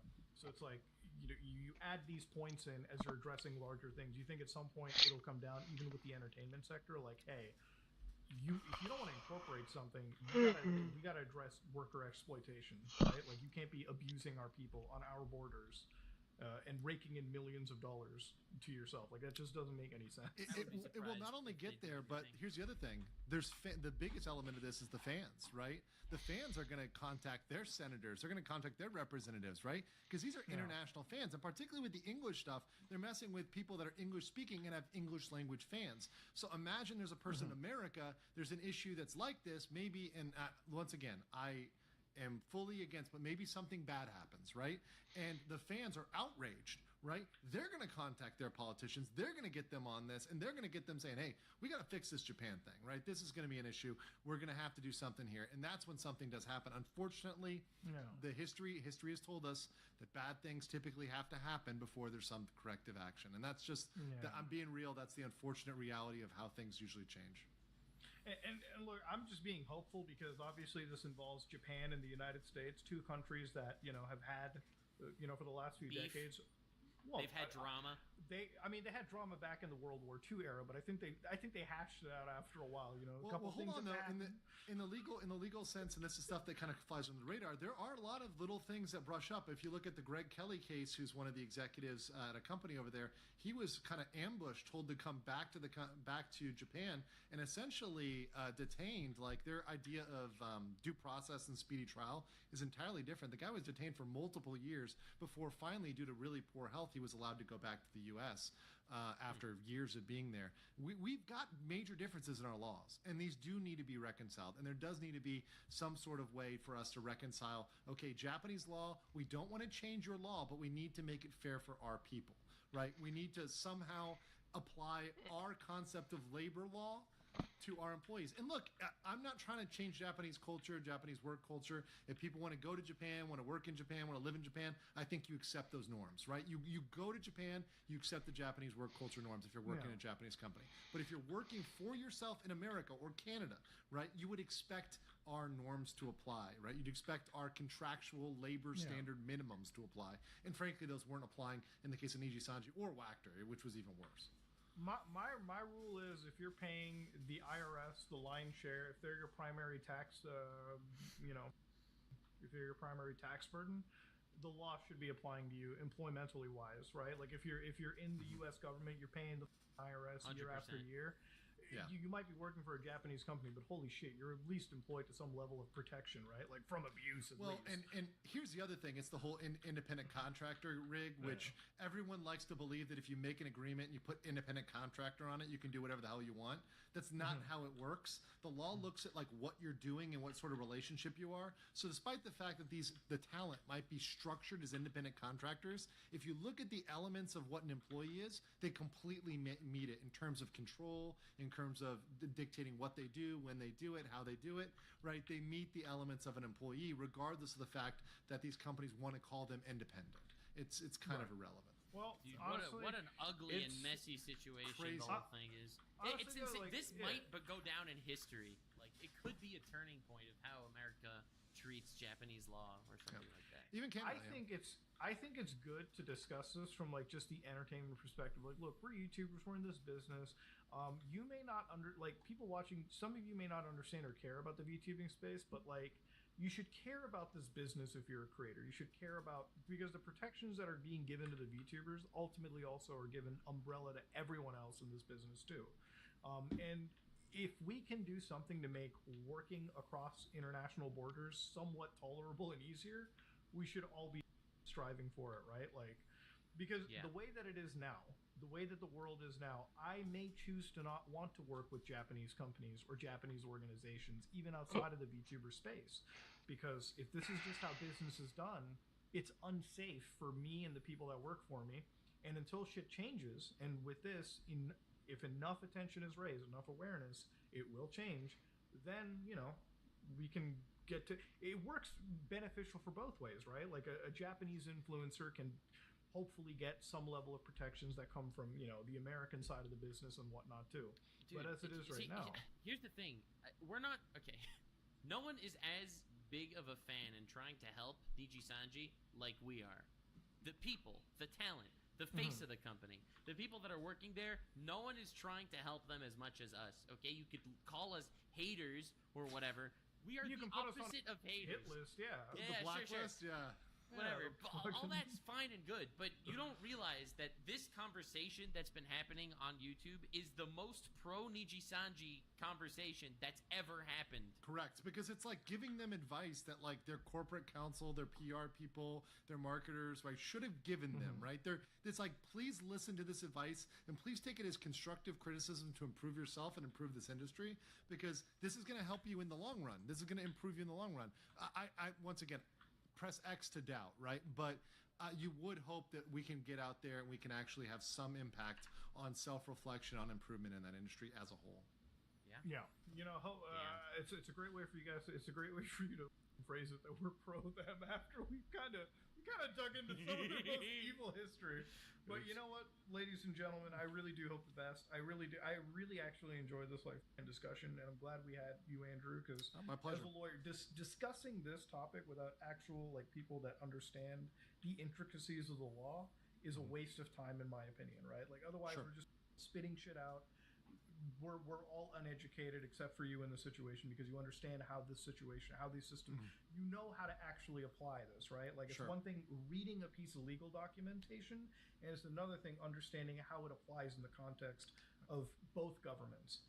And that's where I think this discussion should go. I really, really want to see this play out for the positive. I don't want the I guess you could say the drama to stop, right? Because to me it isn't, and to most normal people this isn't drama. This is the best way to make meaningful change, is through awareness in this industry, right? Like, at least applying, and not just pointless awareness where we're just like going back and forth and saying Niji Sanji shit or whatever. This isn't that. It's to raise I think the awareness needs to be raised to your senators, to people that are in positions of power that can bring this to the government. And maybe the next time bills and the next time discussions are had, both the U.S. government and the Japanese government can bring this up as a point of contention, right? It's something that gets thrown in. It should be important to note that this story that just happened that everyone's talking about, this is the first story that actually went public. There are worse things that happened in Niji Sanji that were just successfully suppressed by their, contracts and stuff like that. There are worse stories than this that happened. And I think it's great that this crossed the lingual boundaries too, because to think about it again, it's like you said, Andrew, it's like this. There are people that are just finding this out, right? Like, first off, being a lawyer is already a licensed profession, right, on both sides of the water. Being a lawyer that speaks English and Japanese and understands both countries' laws is an even rarer find. So it's going to be a while before you have. And you usually won't find it, right? You usually won't find it. I mean, it's like I said, I'm not a Japanese lawyer. I'm just an American lawyer, but I guarantee you're going to have Japanese lawyers processing this, and they're going to be like, oh, shit. Right, because they didn't realize it from coming back in this perspective, right? So they're going to hear it from, they're going to have people translating my American legal perspective and being like, wow, we have a totally different way of doing things here, but we've got to reconcile this, right? They probably don't even realize, because they're studying, we all have blinders on, right? American lawyers are studying American law, Canadian lawyers are studying Canadian law, right? We have these blinders on, but it takes an event like this to break us out of looking like this and start looking like this. Right? We're so focused. We're so hyper-focused. This is one instance that is great for having us all look up and look around and say, we've got to change the scenario, right? This is not, the status quo is not going to work going forward. And the VTuber industry is different. So maybe we should think about it a little differently than how we've thought about things in the past. Maybe. And even beyond just the final thing I want to add to is this is an industry where a lot of minors are involved. Yeah. people who are under the age of 18 and the ethical like concerns that are around a minor are miles different especially in the entertainment business. I brought up a law, the Coogan laws from like California. These are laws that exist for protection of minors, specifically their money that is earned by them. But these are like this, when you're bringing kids and you're making them sign, or you're getting them to sign these like big brand deals, they're making a lot of money. We need to have protections both for their investments, their cash, but also for like their emotional burden that is added on by some of these companies. We cannot have a situation where we hear about somebody potentially trying to take their life again. Like there's no normal industry where that's just drama. Like it's not drama. It's unacceptable. Yeah. And if you think this is the first time something like that happened, you're wrong. This is just the first time you heard about it. Yeah. And hopefully it doesn't take that happening and there being an actual fatality for them to change, right? Oh, we would hope God. that this was no, but I mean that's my wish, right? I want this to be a scenario that prevents anything in the future from happening, right? Yeah. Well, yeah, exactly. Stop it before it escalates to a point where we sit over there and say, now we're making these laws out of memoriam at this point when we could have That's the fear. fear. Like a year ago. That's my what fear. people are fighting about. Yeah. That's what we're fighting over here. Yeah. But yeah, thanks for being on, Andrew. Thanks for taking the time. I know it's getting late for you. My pleasure. It's only 3:20 in the AM. I mean, what's 3:20 between friends? Yeah, what's honestly no, but what's 3:20 when like you're a YouTuber at the end of the day? It's like the fucking that's like lunchtime for us. Yeah. But yeah, thanks for being on, man. And this has been another episode of the Some Ordinary Podcast. If you all enjoyed what you saw, please like, comment, and subscribe. Dislike it, dislike it. Check out Andrew's channel. We'll leave your socials in the description below. Check out Nux, check out me, and check out Oompaville, who's currently down because he's going through building one of the most insane computers for Sour Boys. That is all of us, and we are out.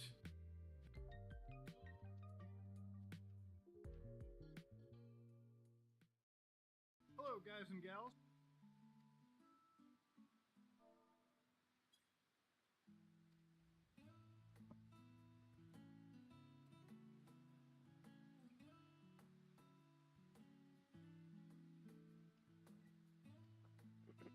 Me, Mutahar, and welcome back to another episode of the Some Ordinary Podcast. I got my co-host Nux talking. Oopaville is still in the middle of a move, getting the internet sorted up, but we've got an amazing other friend of the podcast here, great friend, Cinnamon Toast Ken. How's it going, man? It's going good. I mean, I hate that I ran Oompa off. He knew I was coming, and he was like, bruh, no way. He's scheduled to fight his manslaughter charges on the day you were coming, so he wouldn't...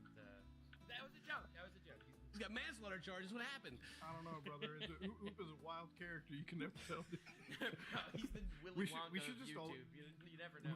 Yeah, we should always have like a policy. Anytime somebody's missing, you just get like a free reign to like slander the shit out of them, like the worst charges. I like that. But how's it going today, Ken? How's it been for you? It's been going pretty good. Yeah. Thanks for having me.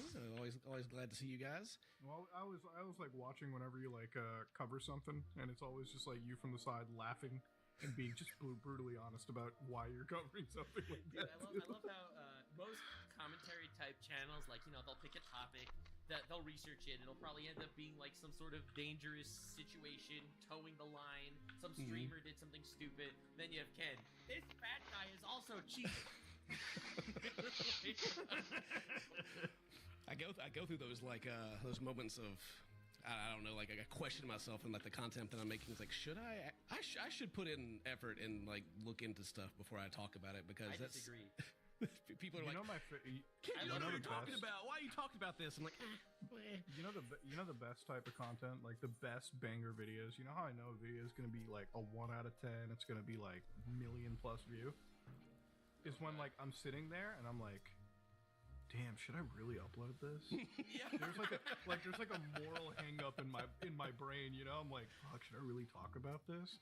And then like the whole day when I'm like kind of editing and like putting it through the final like upload, like as soon as like I'm hitting public, I'm like, should I do it? And then I hit public and I'm like, oh well, hold on, clearly everyone enjoys it. That was a great idea all along. I wasn't worried for a second.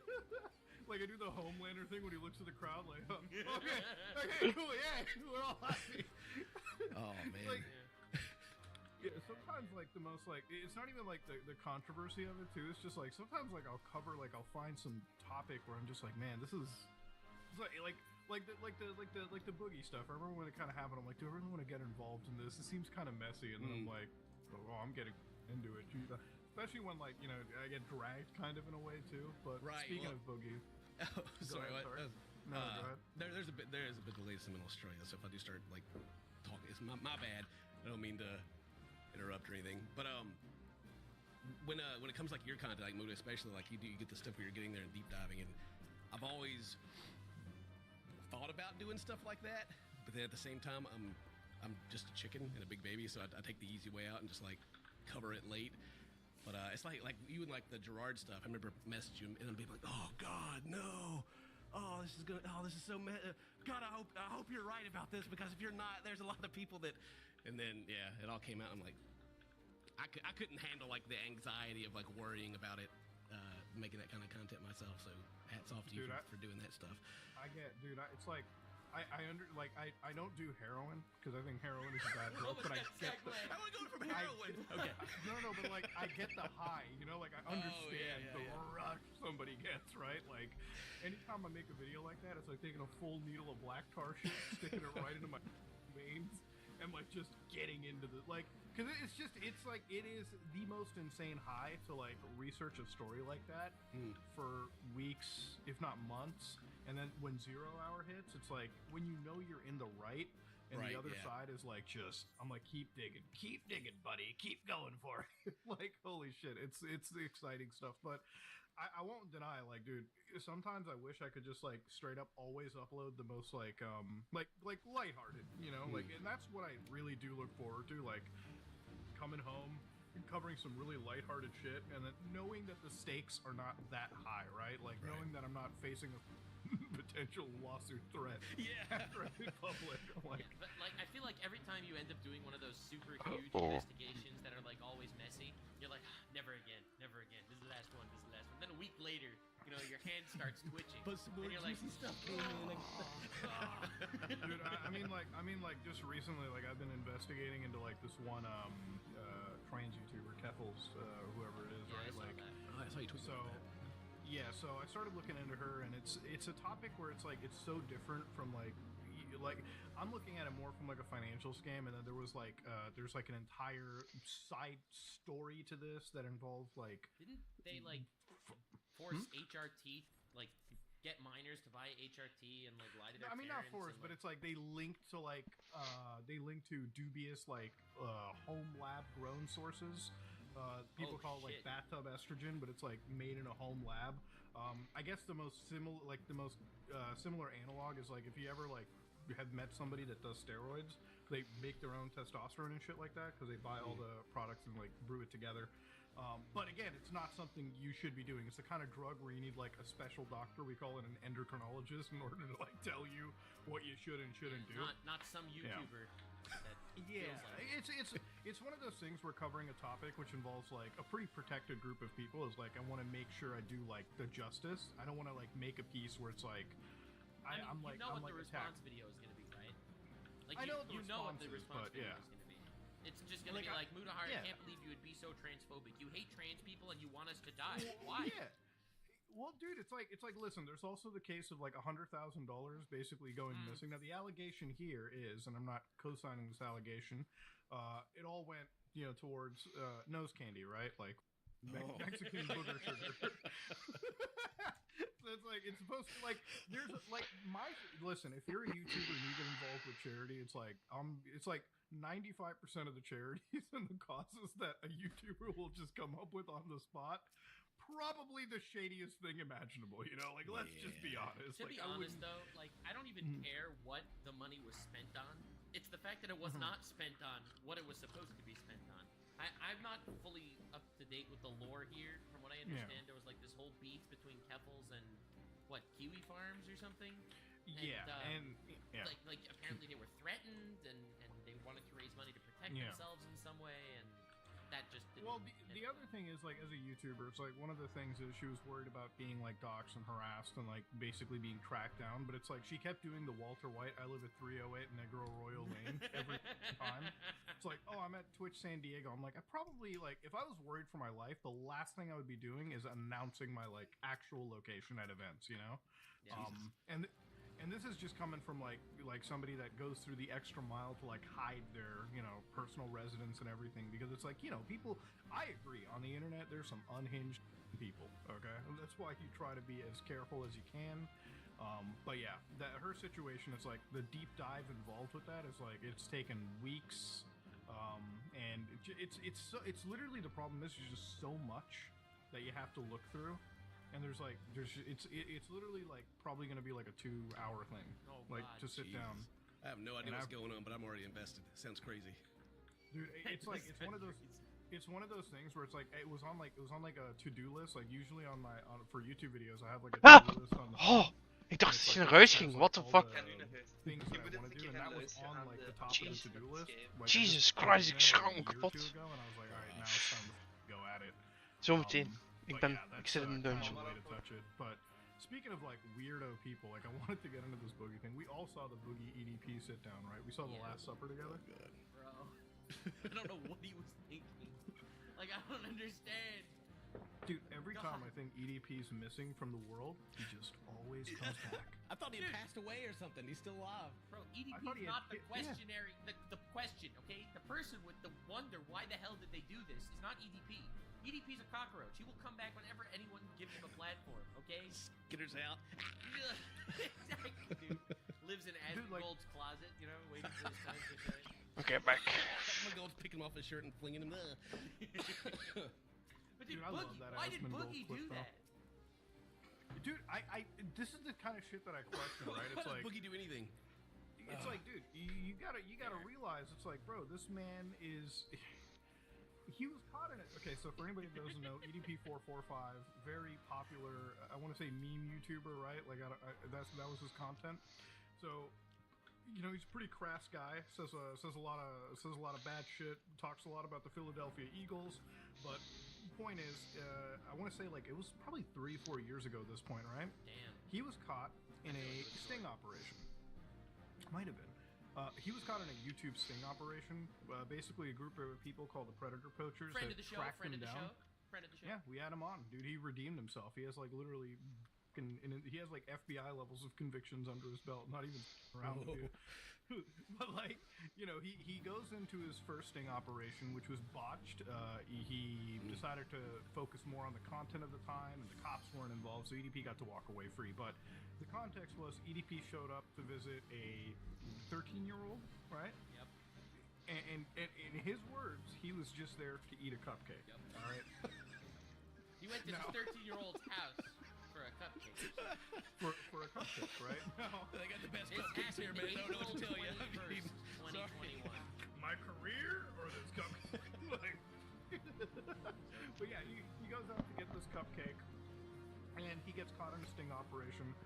To his sadness, there is no cupcake at all, and Surprise. he leaves. Exactly. The internet basically just lampoons the guy, rightfully so. I mean, if you get caught in trying to interact with kids like that, Dude, he also sent people aren't going to be too happy. messages, like insane. He sent history. a picture of his shit. Like, forget Now forget that's the skibbity messages. toilet Riz, okay? Bro, forget the message. He sent a picture. He sent a log of shit to. How do you expect a girl to take that? Like one of his college bros, dude, check out this log I just laid here. Dude, literally, that's all it is. It's like, and you know what? Bro. It's like that's like that. You're right. I'm so glad you said college, because even as adults, we're like, man, should I send my homie a picture of this shit? Like, I've questioned that a few times now. I'm like, oh, this isn't the university. Oh, this is a normal anymore. occurrence for you. You're like, that's picture worthy right there. I just look down there. I'm like, all right, that's gonna clog it up. Better take a photo of this one, Exhibit A. But I mean, he sends it to like a girl, I guess, with some Riz. But the funniest thing is, Gideon, another like friend of the channel, he gets to do a sting operation as well, and finds EDP. He's like a shiny. He's like a roaming Pokemon, Not even shiny. Shows up everywhere. He's common. He just like, and he finds him at his. He confronts him at the dialysis center, which is like, bro, like we're like this dude, like, and then he's like, man, they almost put my life in risk. They up my dialysis because they raised my pressure. I'm like, dude, insane that they caught you twice. We should focus on that. So Boogie 2988, one of the once considered the Mr. Rogers of the internet, right? Yeah. Very wholesome man. Very wholesome guy. All right. Now, me and Boogie, personally, we've had like our differences or whatever. I think the world has had their differences with Boogie. But he did something a few days ago that I did not expect. I was flying back. The first thing I see that morning when I wake up is I see him and EDP sitting together. Like it's with like 30 cheeseburgers. What? Food and everything. I'm Did a like, there's mukbang just... video. Yeah, dude. I'm like, there's no way you're sitting with them. And then there's one where they're like sitting in like recliners and shit, and just like, you know, it's almost like they're having like a fireside chat, like back from the old like first season of South Park. Like they're just sitting there discussing. I'm like, dude, how do you like sit down with a guy like that? Like, what is his story here? I feel like Boogie wanted to find the easiest target in the world, someone that he could like be mean to and be 100% justified. And this man fit the bill. And he was like, Dude, okay. you can't beat. This is the internet, bro. People will find a way to defend EDP somehow. It'll happen. It'll happen. No. People are defending him? No. I mean, it'll happen. I'm just saying, it's the internet. Somebody dude. out there, right? It will happen. Someone's Dude, champion that. Dude, I have noticed in the there last. is nothing. What was the line? Unzip your libtard SJW mind for a second while I spit these empirically correct facts at you. There is nothing ethically, morally, or legally wrong about owning. It's crazy. Like it's crazy how like I can quote which political YouTuber you said. It's like a biblical quote. Oh my god, that's an actual quote. It's like literally it's burned into my brain. Quote. I didn't try to memorize that. Okay, it just happened. Dude, that was my favorite. Like that was my favorite. Like weeks of the internet. It's like when streamers, dude. If you're okay, first off, I get that streaming is a difficult job. It can be a tiring job. Ask Hassan. I mean, hey, at the end of the day, you gotta, hit that start streaming button, and you gotta talk with. You know what? I'll give Hassan the defense here. Okay, I'm gonna give him the defense. His chat. If I'm arguing with my chat for 8 hours a day, I think I'm gonna kill a guy. Like, at the end of the day, I'm actually surprised he hasn't killed somebody. Because like I walked in afterwards, so I'm like, all right, because everyone was like, man, his chat like death threats, like they almost make it sound like he's about to get like it's literally just like it's like the opening scene of like the Warriors outside his like chat. Yeah. They're just yelling anger. And I'm like, I gotta jump in here, dude. It literally is like argumentations with the chat. Like, he is a streamer where you have the chat flies by, right? Like, I don't even have the viewers that Hassan would have like live, so my chat it's still flying by. His is insane, but he has this amazing ability to find the one person he can disagree with out of 28,000 people at a given moment. And he will argue with them. What if he just makes it like, up? You think he actually reads it, or he just goes? No, he does. He pulls Would up be the a good specific argument. comment. He pulls up the specific pulls it up, chat. wow. Yeah. And he's like, you monstrous scumbag, you vicious, monstrous, genocidal pig. And then he'll just like go on this crazy rant. And it's like that. It's like I can get now why that's so socially draining, because like I like when people ask me about streaming, I'm like, dude, I can just relax, shoot the shit, have a good time, right? Mm-hmm. But I think me and Charlie had like the exact same like take on this. It's like we could sit down. It's like a therapeutic thing almost, right? Yeah. But if you're arguing for like 8 hours a day, bro, at that point it's like I would have like war flashbacks looking at the OBS logo on my computer. I'm like, never again would I click on this. gotta pay my bills, guys. God. But like the thing is, I don't think the majority of people. So a lot of people say streaming is the easiest job in the world. All right, that's a lot of people's take. But I think the more correct take is, you're right. Streaming is draining, but you could, as a millionaire, just decide to not stream. Whereas someone who's working in a coal mine cannot decide to not go to work that day because they need food. Like it's not the hardest thing in the world. My thing is like the rewards. If you're listen, if you're like I feel like I'd be a lot more sympathetic if it was like a very like entry streamer, like a very entry level guy that was like they've got maybe a couple hundred viewers. They have to be live, like they have to do something. It's not like because we're all at the point where like we can luxuriously take like a day or two off. From like everything, and then come back. But right? my momentum, I can't stop. What do you mean? True. Dude, I'm so glad you say it like as a YouTuber. Like, I get that, dude. It's like I get it got so a 1 out of 10. Better have a 1 out of 10 again. I gotta follow it up. Can't go down. 10 out of 10. Wake up. I saw a 7 out of 10 this morning, and I was like, ugh. the pain. Real. I worked so hard for 20 minutes on that video. dude. This is why I love how like the honesty in the situation too. It's like most people like, and this is what I always say like with the commentary side of things. It's like it is a fun ride all the way through because it's not like I watch other like one of my favorite creators is like Niles Red, like chemist YouTuber, and I'm like, dude, this motherfucker's playing around with like hazardous chemicals and shit. I get to talk about EDP 445. I prefer my side of YouTube a little bit more. Yeah, I don't know. Yeah. It also helps when you can be at home and kind of like work from your house and like, like the morning of like most YouTubers, like you wake up, you scratch your balls, you fire up your computer, and you talk about what you want to talk about. And at the end of the day, if you're successful enough, you walk home and you walk to the other room and you're like, I feel satisfied today. I did good. I did it. Yeah, you roll out of bed at like an early 12 p.m. Oh God, I gotta record something and send it to my editor so he can fix it for me. Bro, see, and there's a difference. I don't even go with the editor route. Like I had one editor, but it's like, dude, I actually find editing to be the most relaxing part of the whole process. Like I actually find like recording sometimes it's just like, I don't even want to get on the camera sometimes. But like the editing, I'm like, I look forward to like putting this together. Dude, you ever have that moment you're just staring at your OBS at the start recording button and you're just staring at it and staring at it, and then you check your phone, and then you stare at it, and then you check your phone, and then you stare at it, and then you check Discord, and then you stare.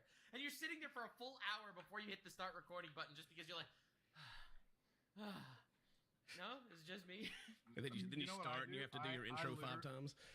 Dude, I just like do the fattest bong rip and then I just hit that start recording. That's my rule. I've said this in I've said this in like so many episodes. I'm like, dude, it's not a joke. Every time beginning this, it's like, dude, get the fattest bong rip, start the fucking. That's like my cue to go. That's how I jump into the pool. I'm like, I'm just gonna get this video started, call it a day. But like, no, it's like covering stuff like that, Mama Max, or like even the completion stuff or anything I did with coffee. It's like I always hesitate recording that. Dude, the Save the Kid shit, I had to record 3 times because I was so nervous covering that story that I forgot to hit start recording.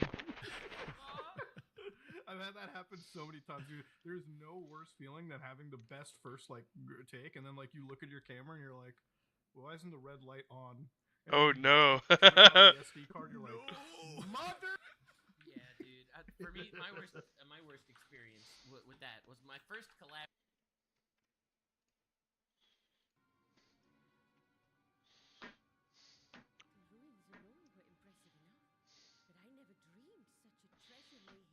In the depths of the bounty. It may have been helpful to know this device existed, Your Excellency. My apologies. The gate was a secret I shared with none but my closest advisors.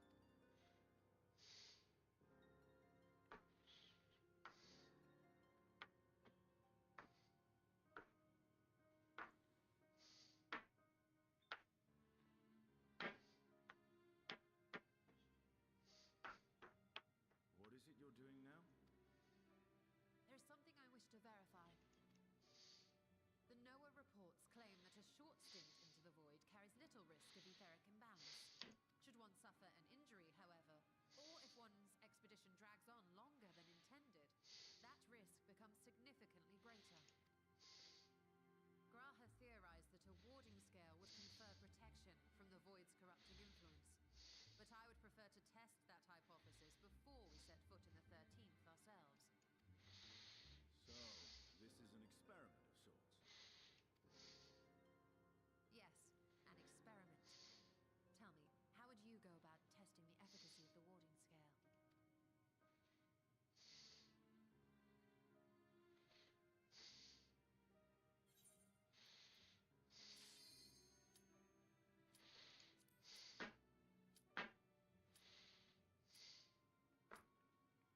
Very good.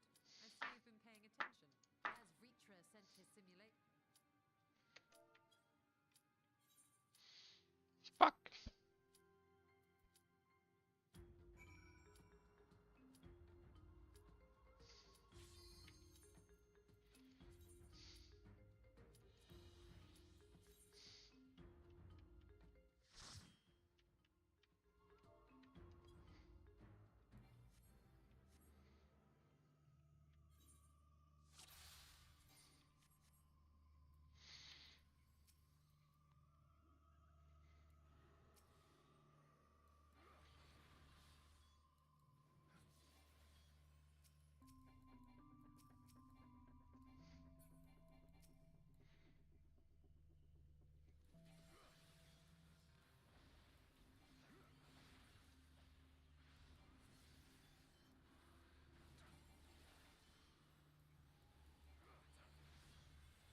YouTubers forever.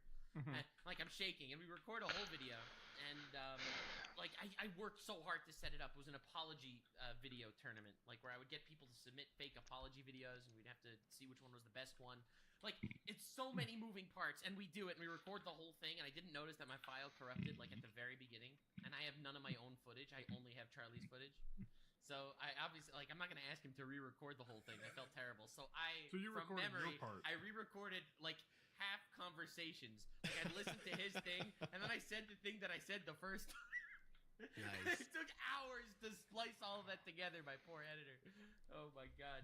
Dude, that is just like at that point you should have been like, hey Charlie, we should probably just re-record this. It was my first time talking to the guy. I was starstruck. Okay. You could go back. The embarrassment. I couldn't do it.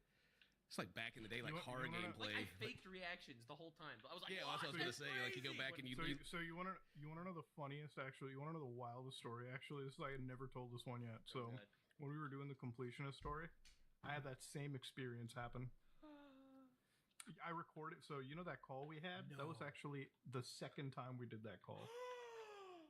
So the first time we recorded it, it was the same exact content. He admitted to the same things. I just hit start recording, and my side didn't pick up. Oh no! Wait, so he had a test run and he still fumbled He had a so test badly? run. He test ran that stuff. What? And the first part didn't record properly. So we immediately, and this happened like immediately, like minutes after I started hitting record again. I'm like, so let's summarize what we talked about already. Let's just go at it. So when he tried to bribe Wow. you, he was like, "Is there any amount of money we could pay you to like make this right?" Like when he tried to bribe you, that was the second time. No, that was the first time hearing it. But like we almost missed his like confessions to go on tape. Oh my god! Wait, Almost. Carl didn't record from his end. No, Carl recorded too, but it's just like I think that first part it was like kind of a dud recording, at least from my end. I didn't confirm that with Carl, but like that was like one where it's like, bro, you had like everything and it almost slipped away. Oh my god, dude! I can't imagine how stressed I would be. Holy crap! Dude, I literally like, and after that, dude, and it's funny because like I'm always usually so careful now, like I always like triple check everything, but you know, it is what like that's the fun part about this content creation shit too. Is like we're not big production teams, so it's like when something Just some when- idiot that didn't click record. yeah, when something up, it's usually us up pretty bad.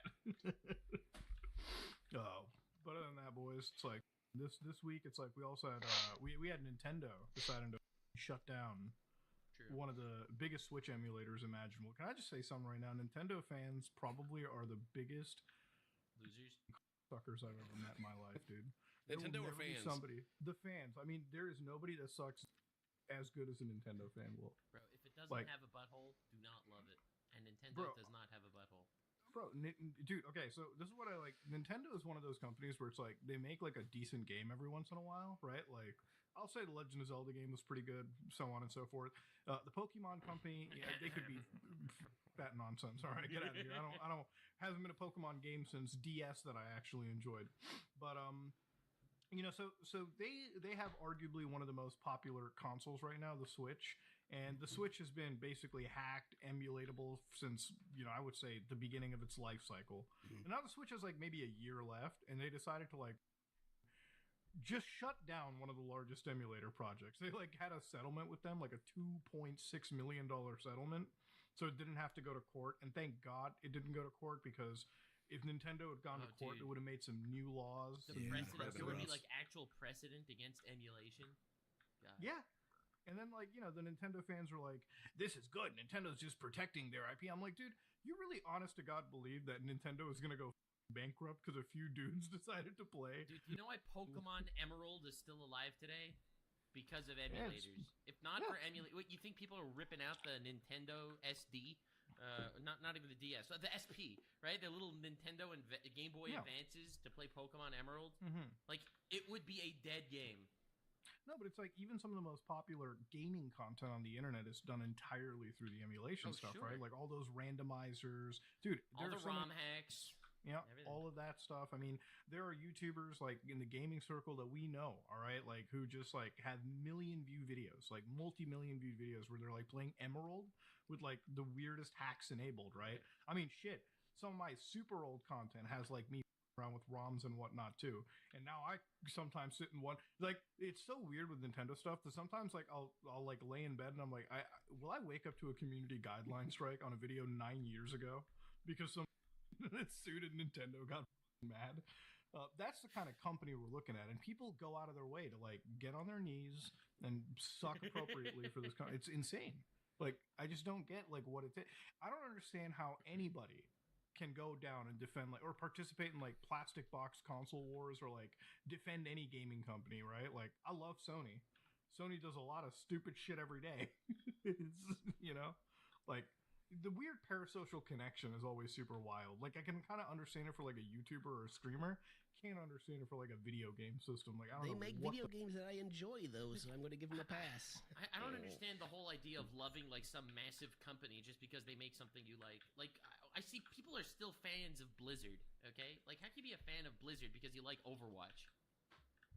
Dude, I mean, dude, listen. As an evil degenerate person, I love Activision CEO Blizzard. Like, they're the no, I don't. But it's like, are you like, familiar with the breast milk scandal? Dude, I know all about that. I watched the whole. Tell me what is the? It. I gotta know what the breast milk scandal is. You don't know that? Dude, and you wonder why we call them the Homelander Company. That's a good one. Yeah, there's been someone in. So there were two women in that were working at Activision Blizzard, and they've both experienced something similar. They would pump. They would put their breast milk in the fridge, and it would be stolen. Who would be this breast milk thief that steals their breast milk? It became such a massive scandal. It ended up on the news just because it's a no. They found him. They found him. They interviewed him on the news. I think like there was this whole thing.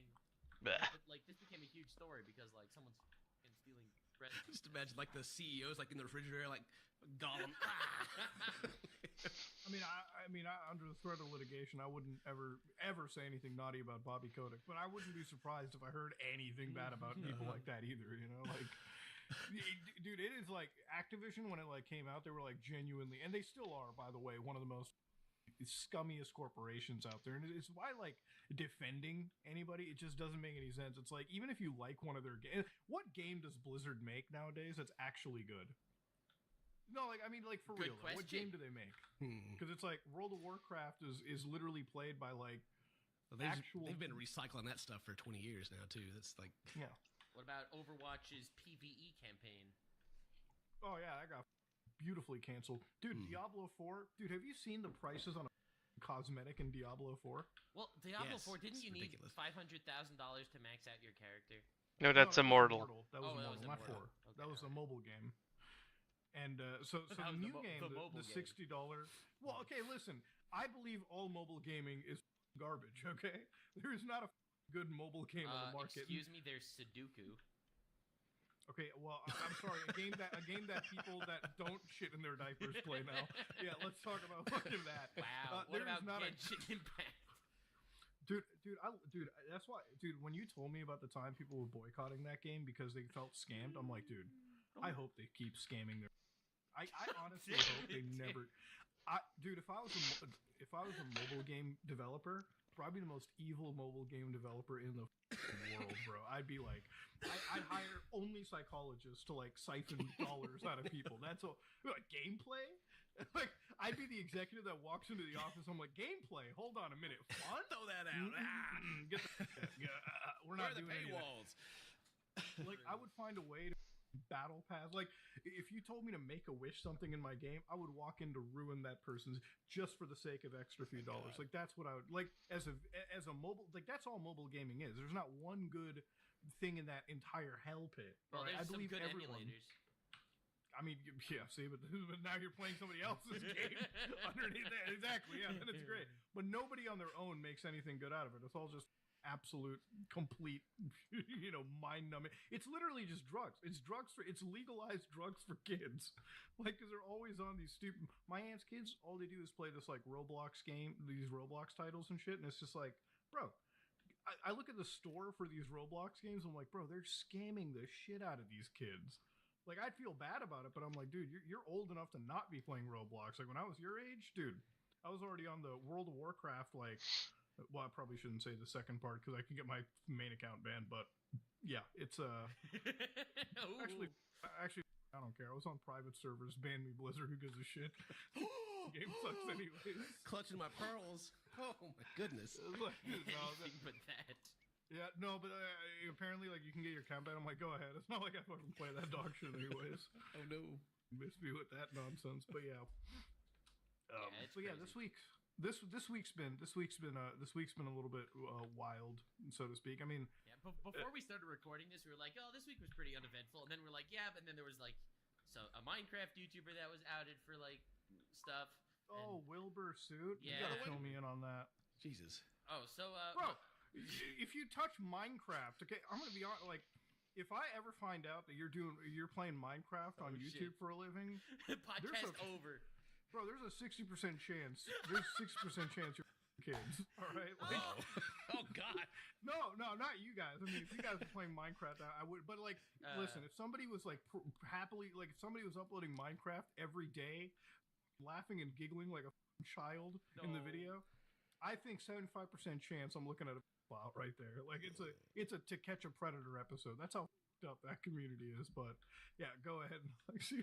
Well, anyway, listen, I might not be fully up to date with the lore. As far as I'm aware, there's this situation where someone named Wilbur Soot, one of these massive Minecraft YouTubers, probably with like 4 billion people watching him at any given moment, he someone came out, his ex-girlfriend, saying that he used to be very violent, especially in regards to biting her, to the point that she would have like bruises all over, and like she would beg him to stop, like sexual biting stuff that went Like, way too come far. out of like a hot Like Minecraft recording biting, session, but- just rabid. Yeah, and like there are all these God. like old What? clips that have been popping up of like Wilbur being in the room with her while she's streaming, and he would say, "Yeah, try to make me feel weird. Try to make me feel weird." And she's like, "Wilbur, you bite me so much," and everyone was like, "Ha, he bites her, sure." Then it's like, in context, that's like, ugh. So Wilbur made an now it's apology, like, it's just basically weird. saying that there were issues on both sides, of course, and I don't know, but he didn't deny anything, which is a bit of a yikes. Yeah, so usually with stuff like that, it's like the kind of stuff that I always like hate covering because it's just you can never definitively prove something, Yeah. And I saw a bit of the discourse about it, and people were just like willing to jump on the guy. And again, I don't know what he was just admitting to like biting, and he thought like everything was like super duper consensual. So it's like it's one of those things where it's like I don't know. And here's the grim reality. You will never know the 100% truth of a situation like that because in order to know that, you need to have like camera set up, Also, recording like, 24/7. Obviously, I don't want to say. I don't know. I only really saw this briefly. I didn't really delve that deep into it. It's not like something I really wanted to be honest.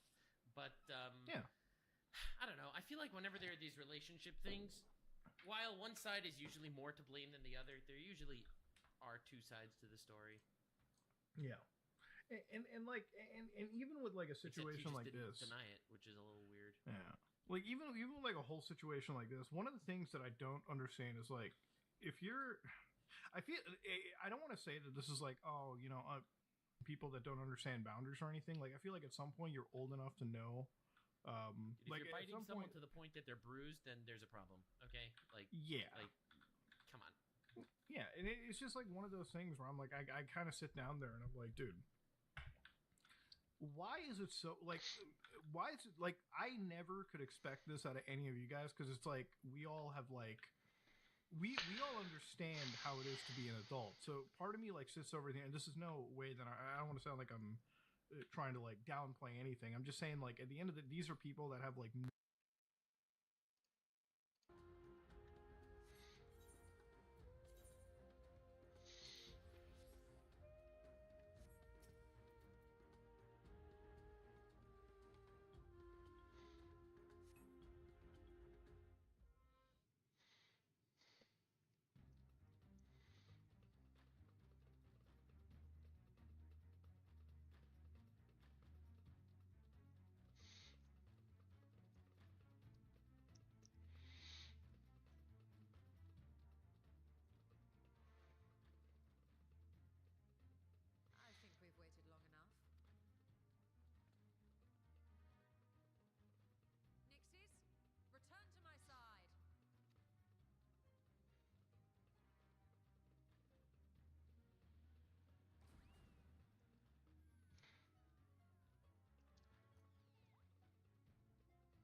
suffered extensive etheric corruption.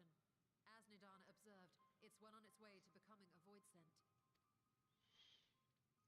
The one merged with the talisman, however, appears unaffected. I sense no changes to its equilibrium.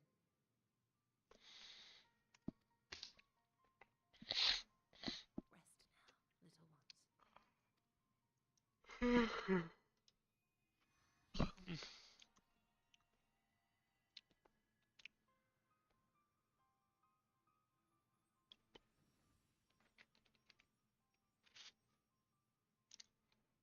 Graha's theory was correct then.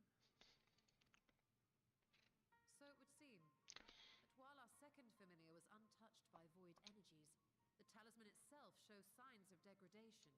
It was, of course, originally designed to shield the soul from primal tempering. It stands to reason that etheric corruption of a different sort would affect it differently. We may need to modify the warding scale's design to account for the 13th's uniquely unstable ether. You've said much of the Void's instability, but my imagination fails me. What manner of place is this broken world? My apologies. I forget that not all of us spend our days sequestered in dusty archives.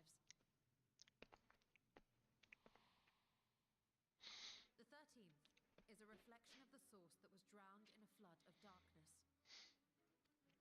In Emmett Selk's own words, this tragedy was a result of the Ascians' attempts to force a rejoining. They erred in their haste and made of that world a useless void. You remember Unakalhai, the unusual child we met during our troubles with the Warring Triad. He explained the fate of the 13th thus. The champions of that ill-fated world used a stone known as Auracite to contain the power of primals. But those self-same heroes were gradually corrupted by the Auracite's bleeding energies, transforming into fiends with an endless hunger for ether. By the time anyone thought to oppose them, Light's strength had grown too feeble, and the balance of the 13th tipped into eternal darkness. It was Elidibus, as I recall, who rescued Unakalhai's spirit from his final battlefield. But I wonder if there were others whom the emissary saved from oblivion.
And what of your own experience?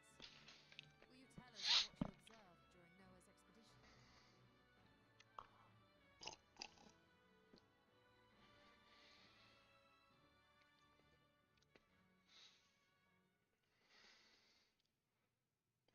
I can picture it now. A sunless, Stygian expanse, infested with legions of ether-starved monstrosities. A void in every sense of the word. What you have described in such lurid detail is exactly why I hesitate to encourage you.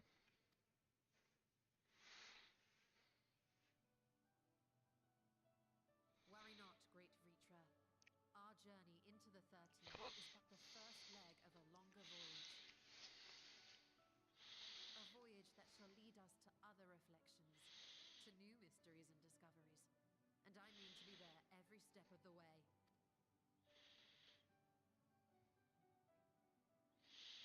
But first I must focus on refining the warding talisman. Then I can begin work on constructing an artificial Atomus.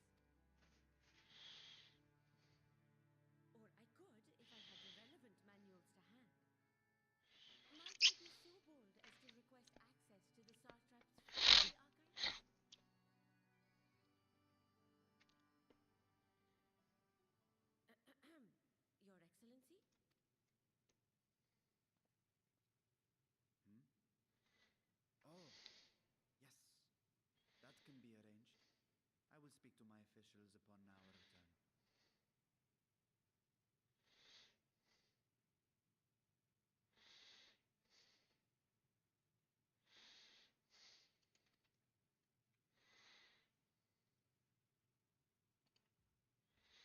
We will see you back in the city then.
That was fast.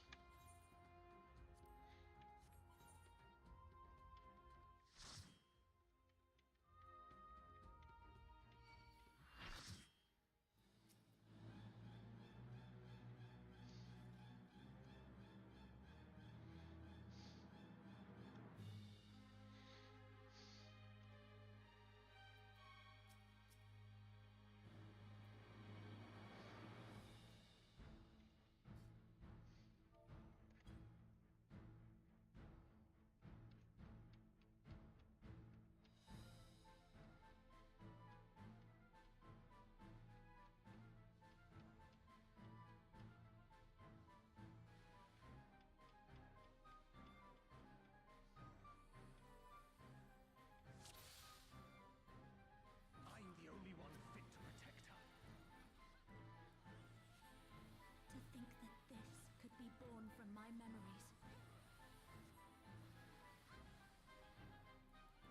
That creature is passing on its ether.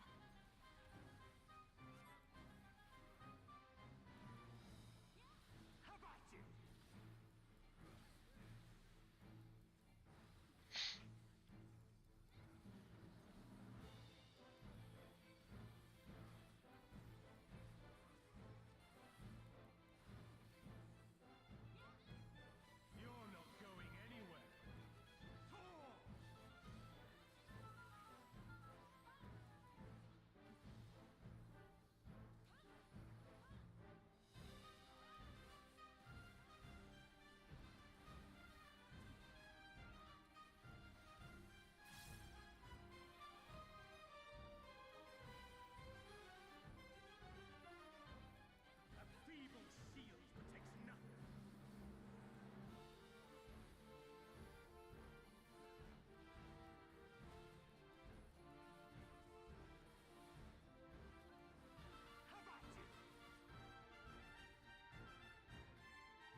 What? No!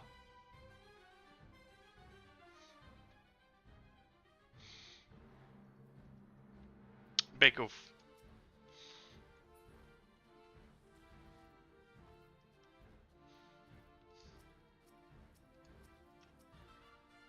Let's try something else.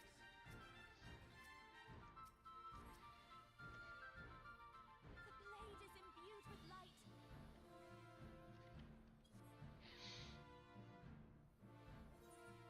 How about you?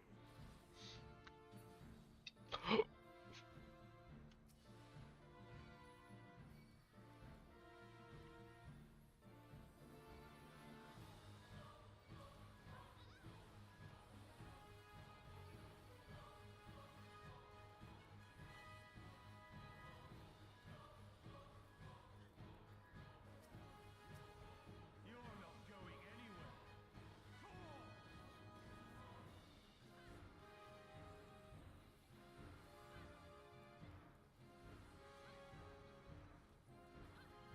The light will cleanse your sins.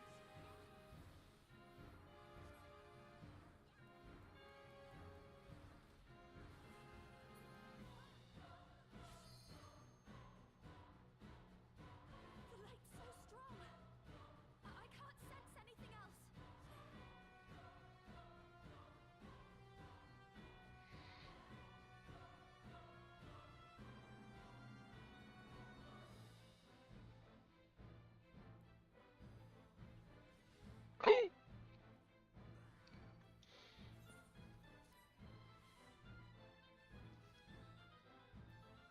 How even? A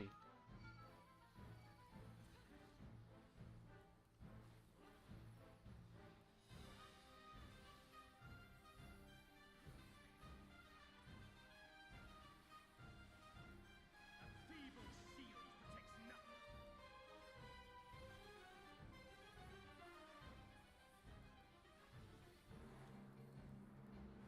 Light claim you.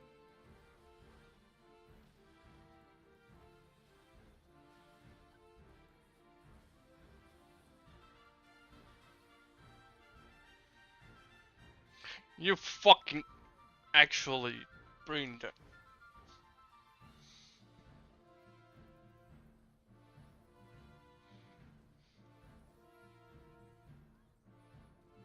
How about you?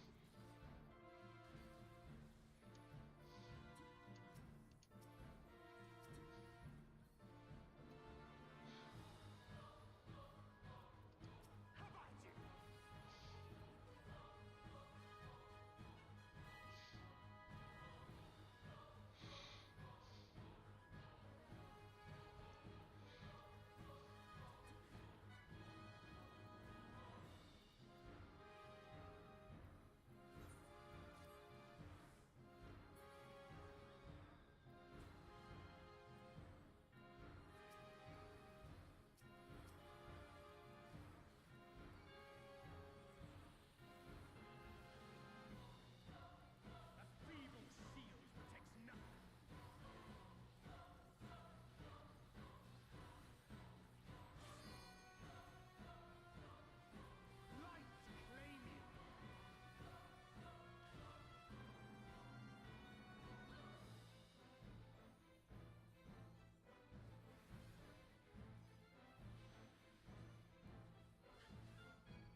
Okay. All the ale is done. I kept that one.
Hmm.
Ah,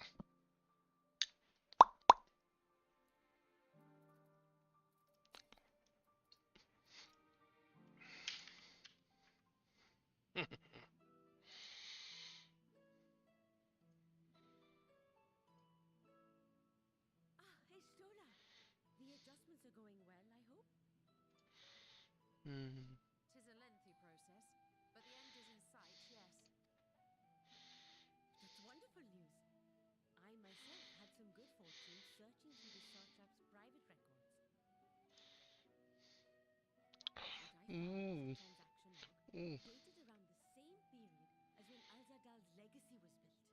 It included a purchase list of highly exclusive alchemical components, and I knew I'd discovered the key to making the artificial Atimos.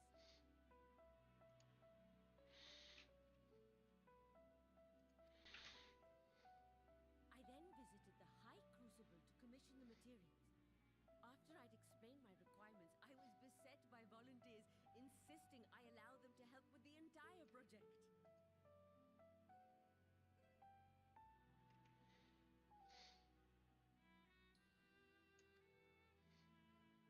The usual reaction to someone forcing open a void gate is to run for the hills.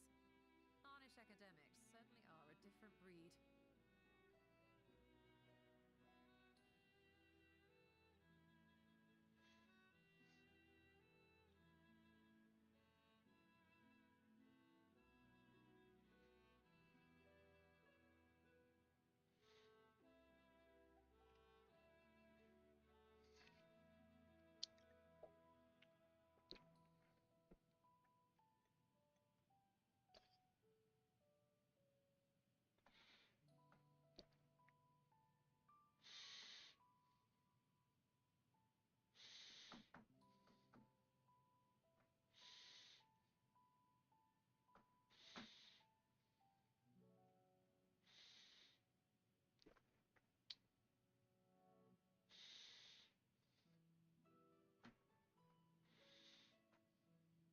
Yeah.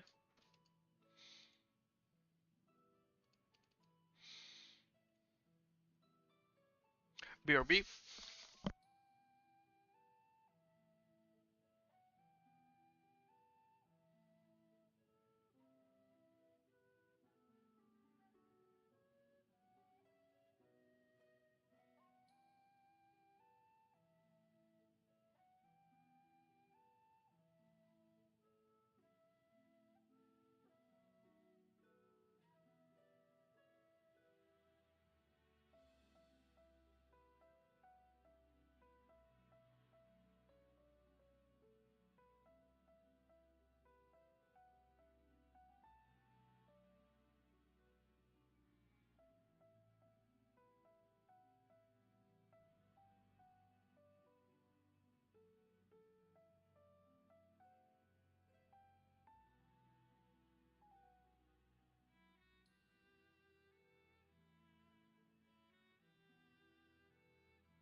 no fear for them. Indeed. And were you not also fearless, heedless even, in your determination?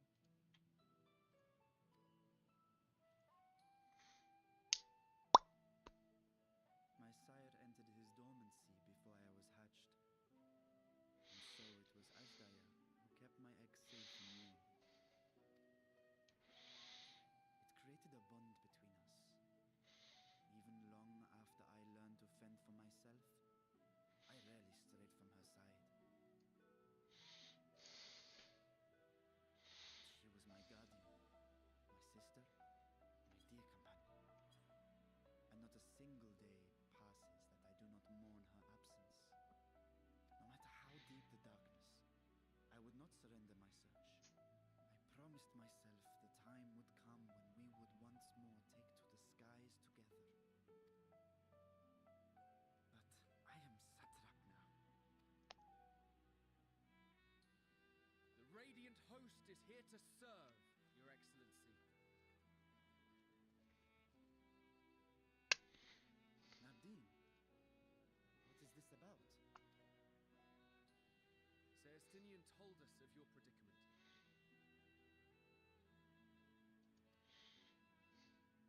For centuries you have protected Rads at Han, never showing your true self, hiding behind a curtain and living only in service to the people.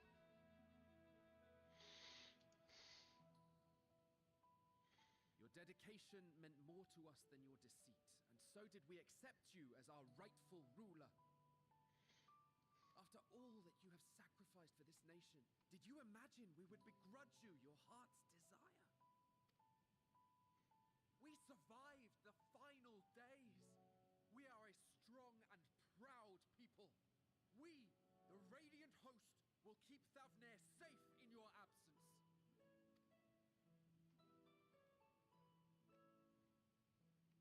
I am grateful for your loyalty and for your encouragement. And yet... Now you listen to me, Varshan.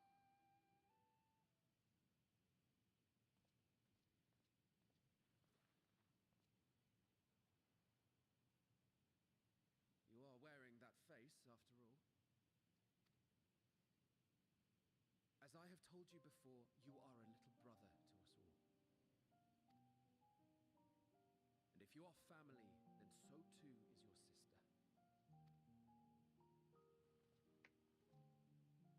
We are there for you if you need us.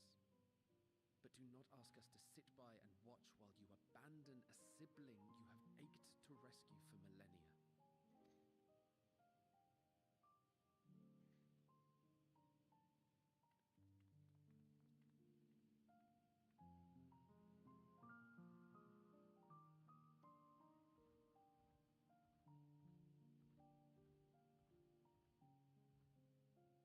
We will succeed in opening the way. It is only a matter of time. All you need do is prepare to step through to the other side.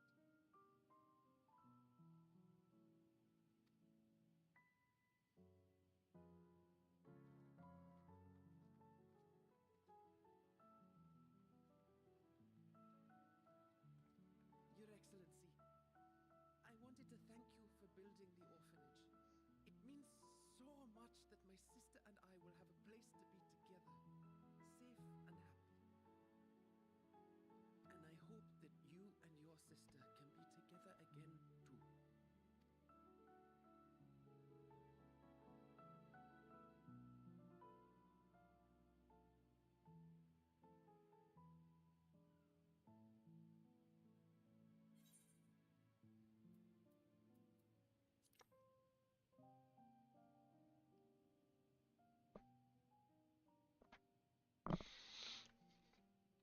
Take heart and protect them well. Such were the words I once said to you, and here I stand, failing to live up to them. If my heart is torn, I am fit to protect neither Ashdaya nor Radzadhan.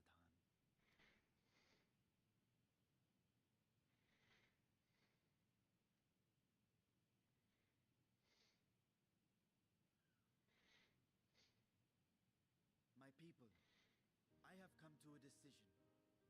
Bashan will depart Thavne for a time. My dragon self will remain in the palace, but only to conduct the satrap's most essential duties. While I am focused on controlling this vessel, there may be matters that escape my attention. I rely on you, my trusted friends, to watch over one another until I return.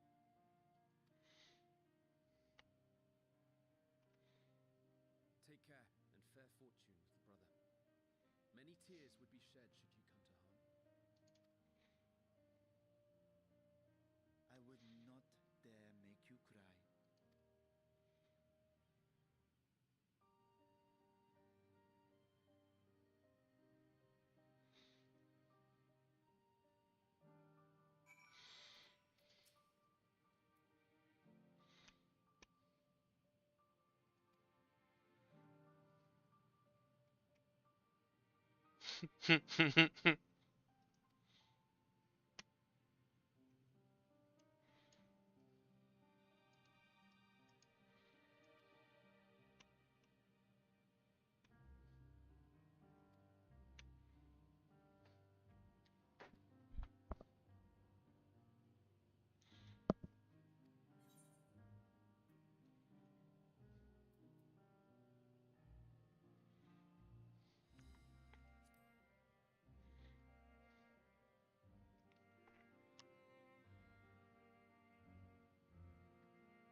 Physical ranged DPS. So, and this one is melee DPS.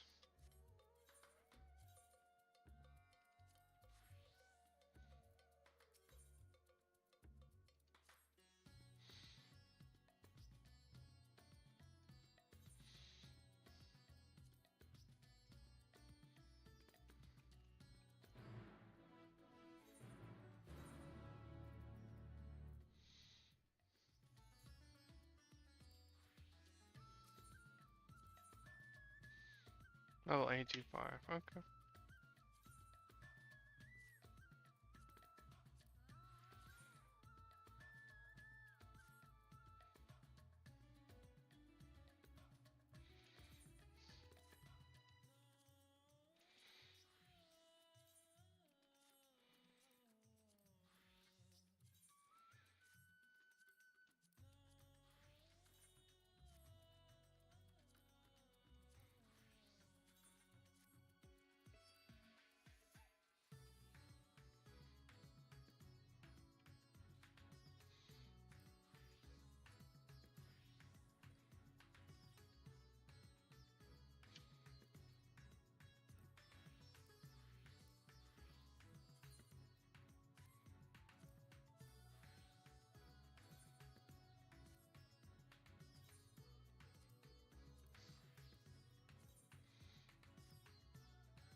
Well, hang on a sec. This shot, right?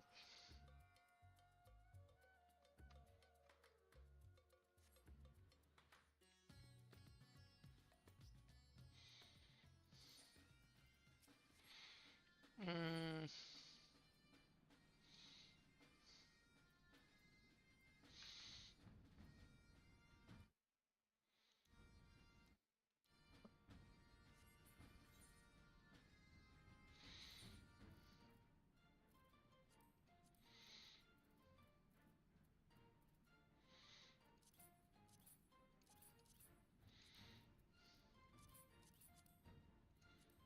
Ew. I see. Haha.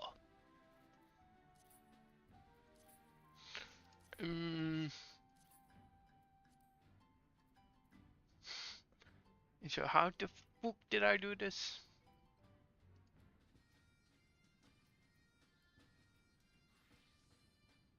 How did I do this?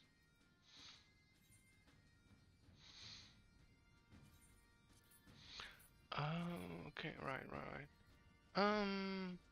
Place it here. Bam. That's okay.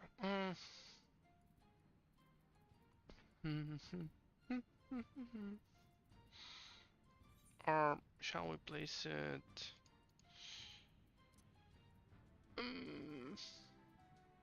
Here.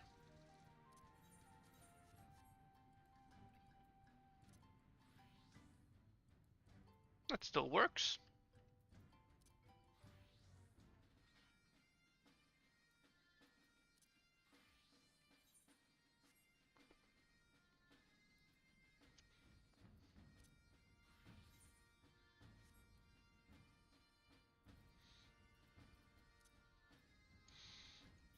I'm gonna need more slots. Cause there's there's a melee DPS coming. Melee DPS and what's the big monster class? Let me check.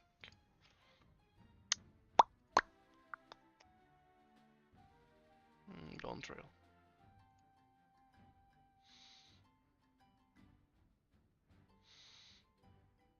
Magical range DPS. Interesting. Yeah, fine.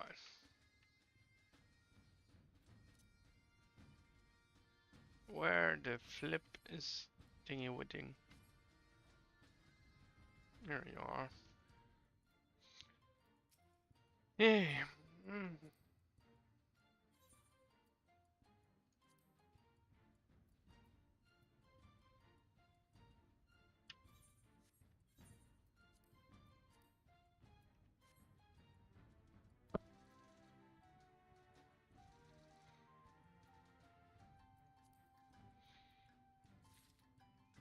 Yeah, about half a level. Not bad.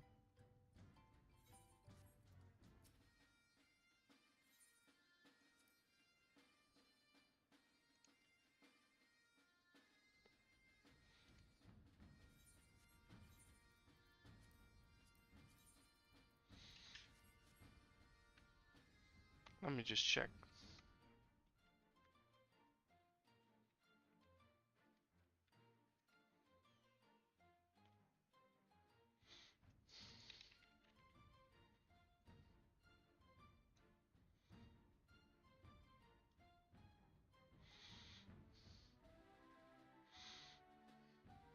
You can get a new one every Tuesday. Okay.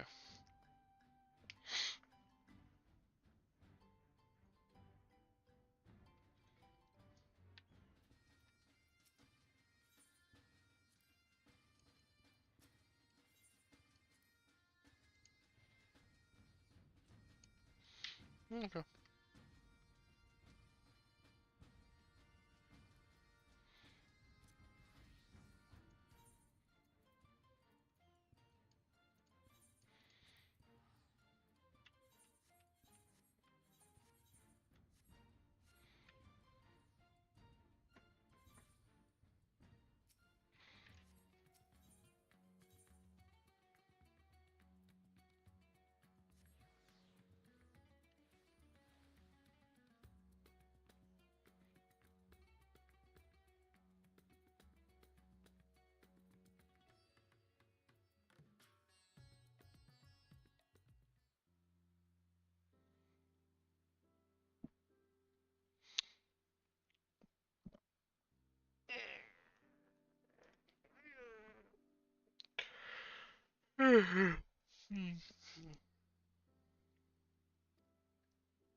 Jeffrey Bezos.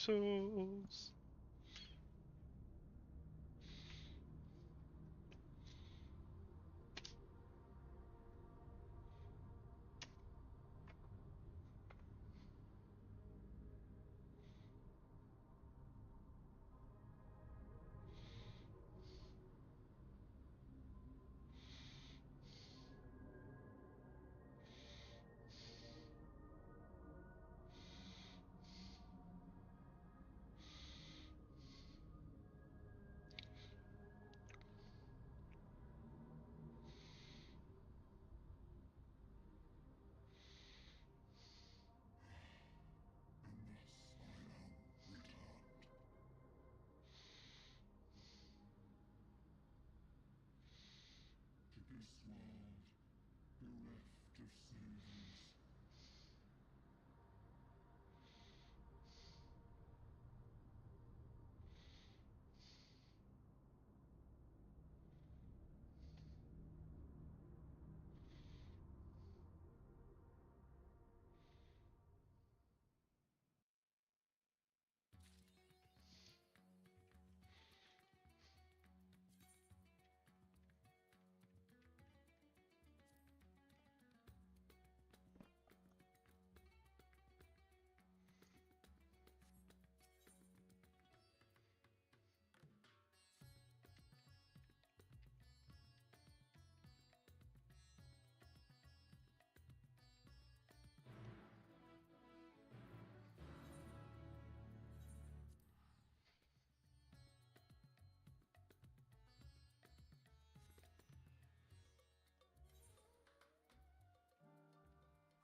Oh,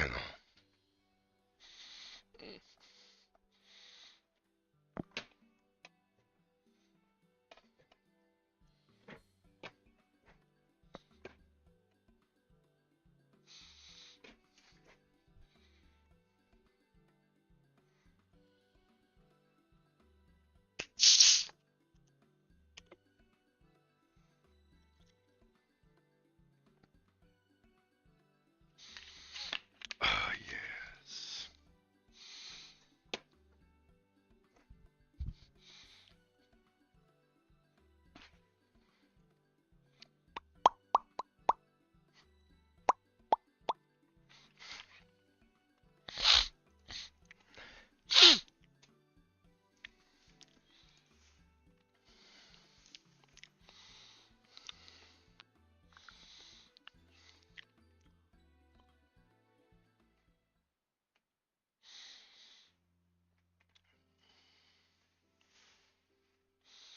He's gonna get a makeover.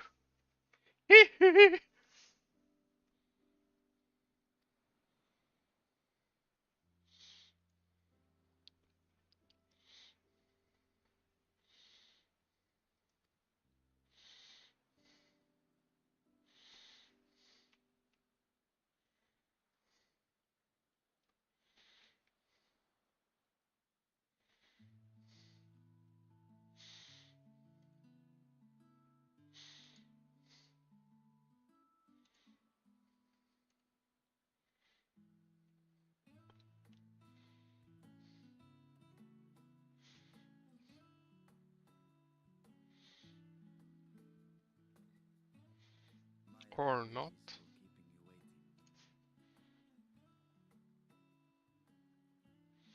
Return, I presume.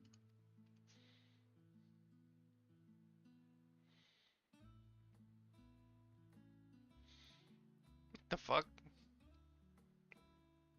Indeed, this vessel now serves as a host for my eye. Makeover. I was aware that the alchemists were busy preparing something. This. We couldn't well send you on such a perilous mission unprepared, Your Excellency. We spared no effort in crafting the body, and I dare say you'll find it adept at wielding weapons and magics both. 'Twas our intent to present it to you sooner, but we could not bring ourselves to do so, knowing we could yet improve it further. Pray forgive us. There is no to forgive. I am grateful for this fine vessel, and shall put it to good use.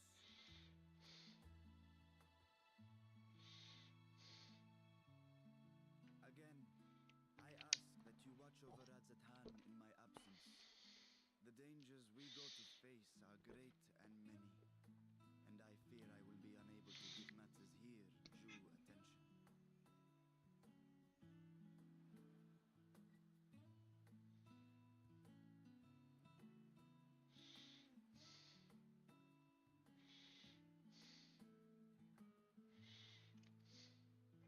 And in opening the Void Gate, there is ever risk that Voidsent will find their way into our world. Rest assured, we are more. Our soldiers have been training under Master Estinian. Master. Suffer a single fiend to pass. So, think only of your mission, Varshan. Ah, but seeing as this is a different body, perhaps we should use a different name. Nay, Vashan shall suffice. Though I may have thus grown up, I am as ever a little brother to you all.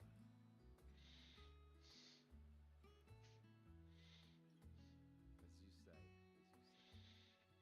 Go then, Vashan. And best of luck.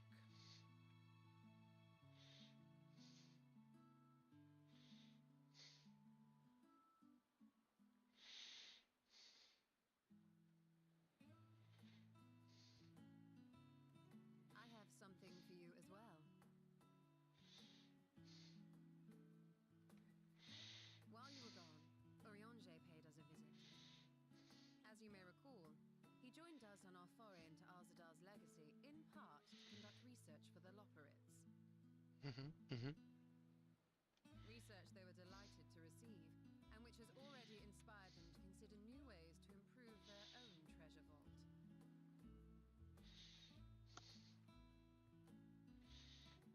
As a token of their gratitude, Livingway entrusted a familiar relic to Urianger.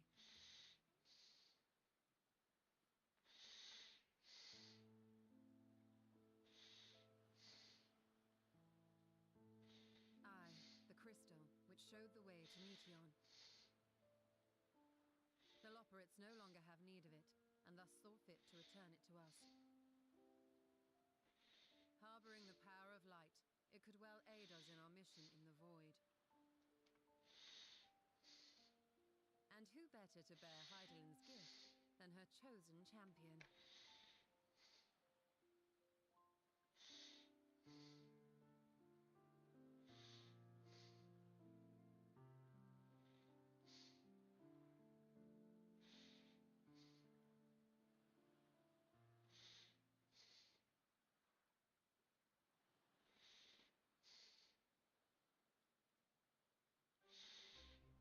If there is nothing left to discuss, then let us depart. Our boat awaits us in Akyali.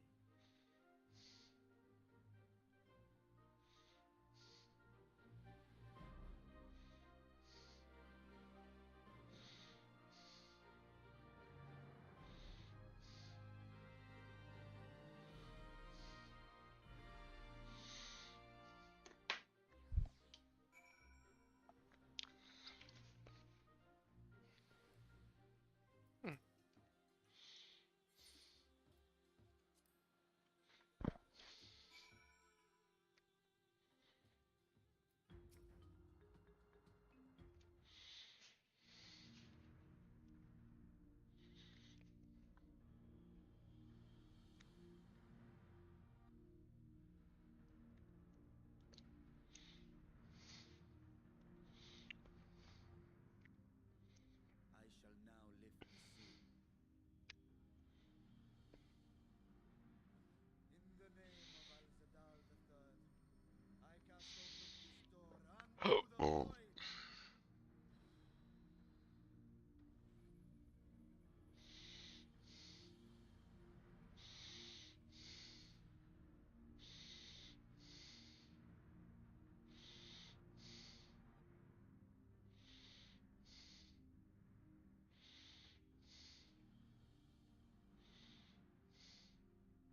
Go, absorb the void gate.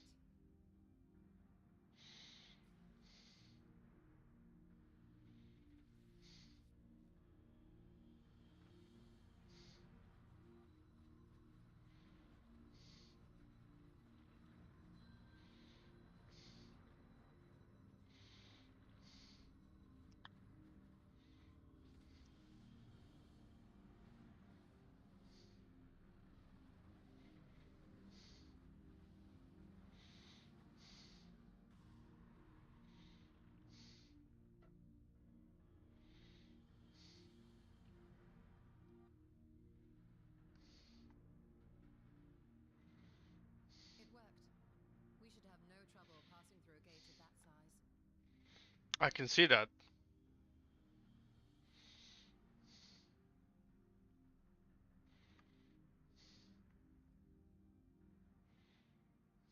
What can we expect to find after stepping through?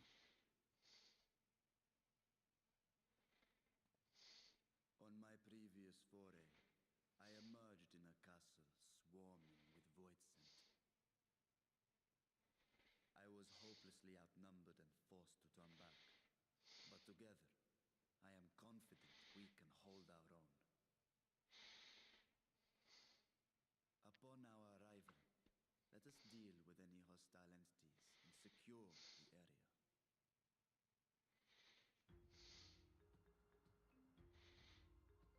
The command of our mission, I leave in your capable hands. In the event of battle, I shall adapt my tactics to complement your own. Should we require healing, I can provide it. be a welcome change of pace from my recent havoc wreaking.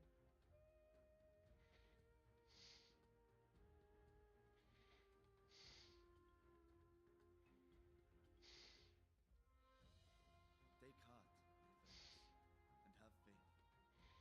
We will brave this broken world and rescue my sister Ajdaya.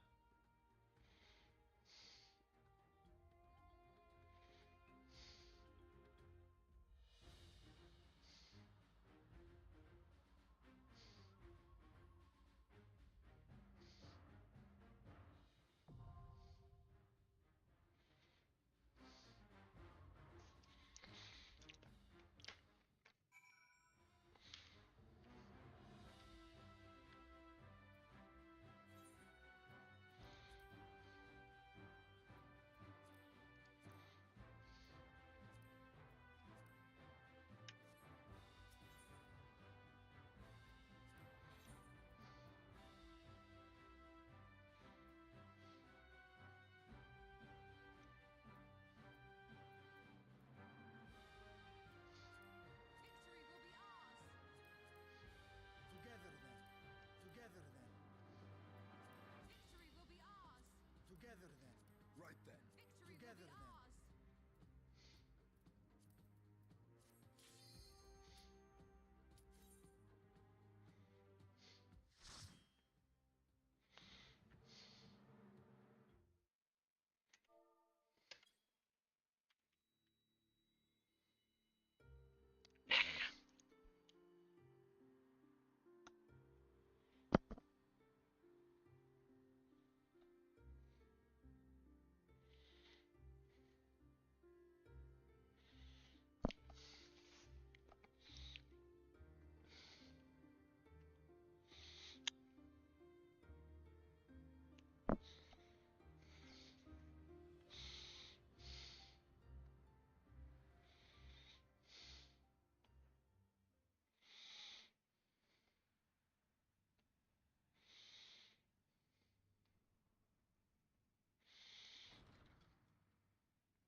Whoa.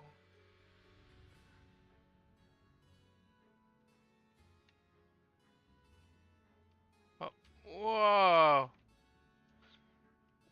What the? My brain. This is wrinkling my brain.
Oh no.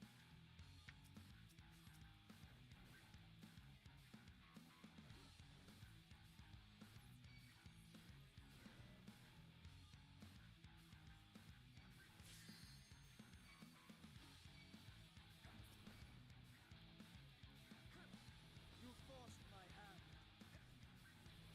I shall carve a path forward. I will not hold back.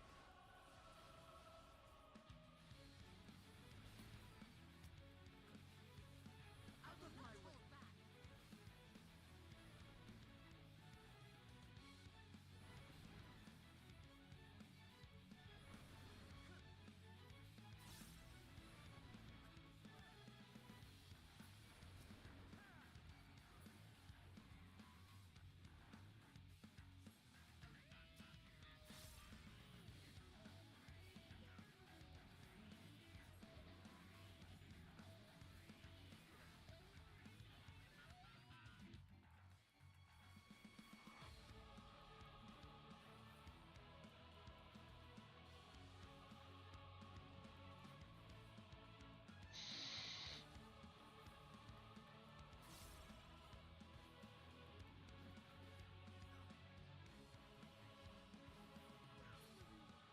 Nice.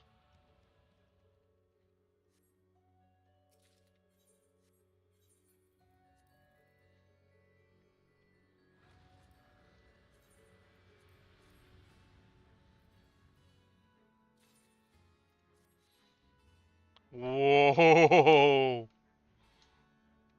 Beautiful.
I will end this farce.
I will not hold back. You forced my hand.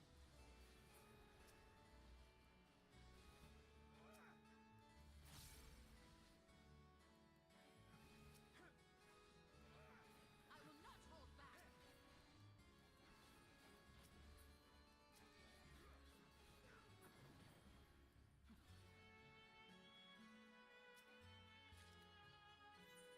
Let's see, what level is this? 595!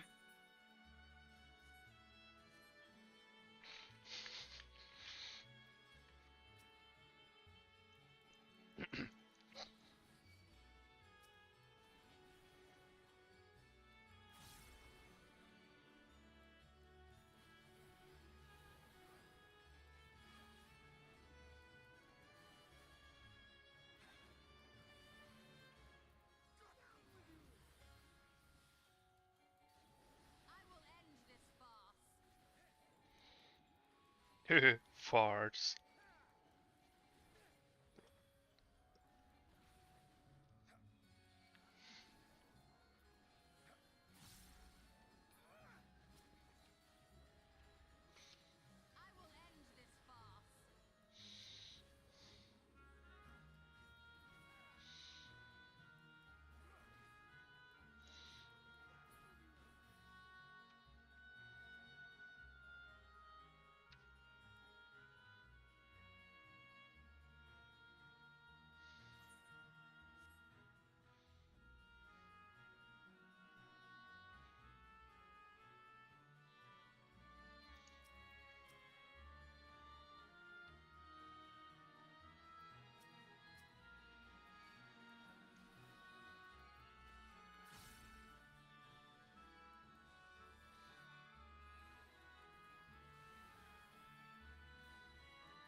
And what was the... Oh, I can't check it here. Beatrice.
Fuck!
Oh fuck.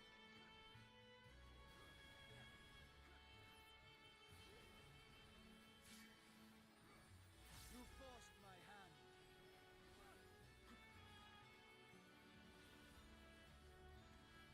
I will not hold back.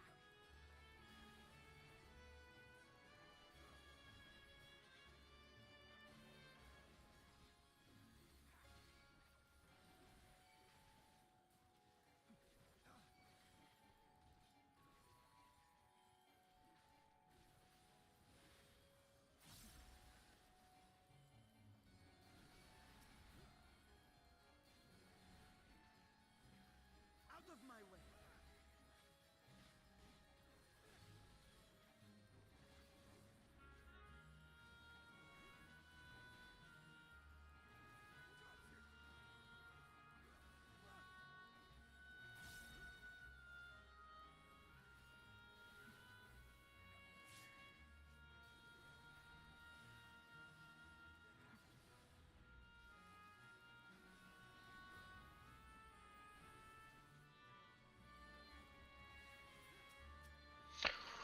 Woo!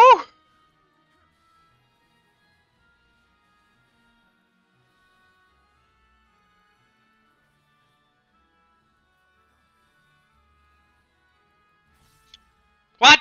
No! I thought I had it. Son of a bitch.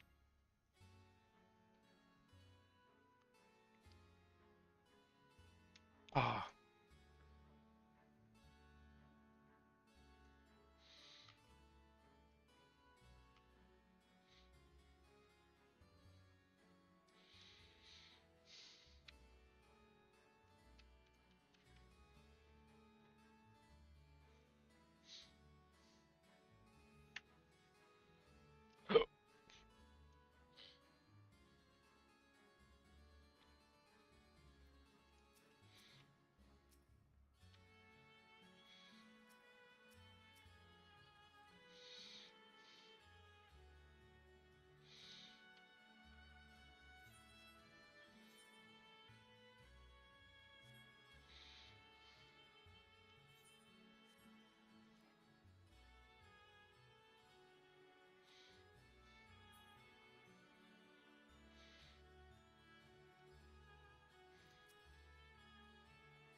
You forced my hand.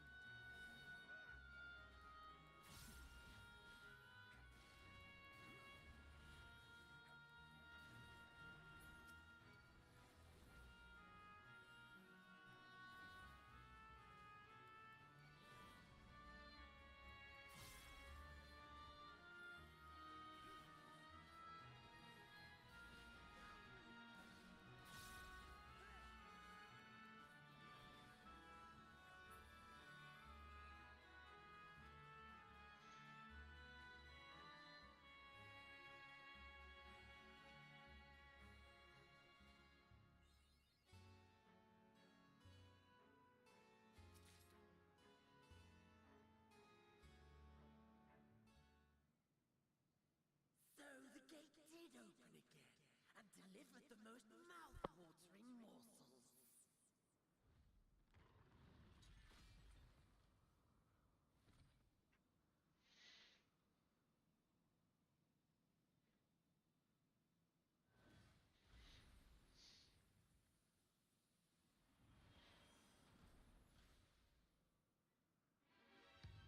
I am Scarmelion, Archfiend of Earth and First of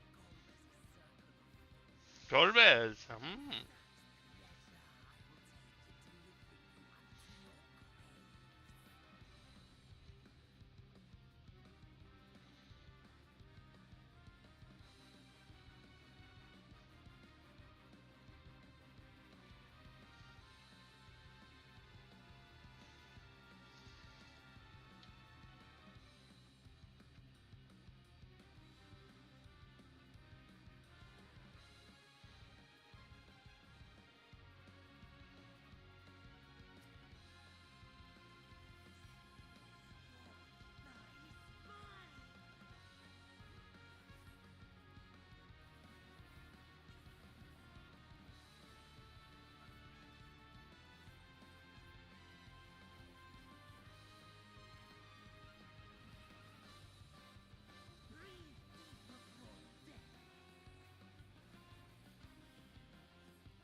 Oh, come on.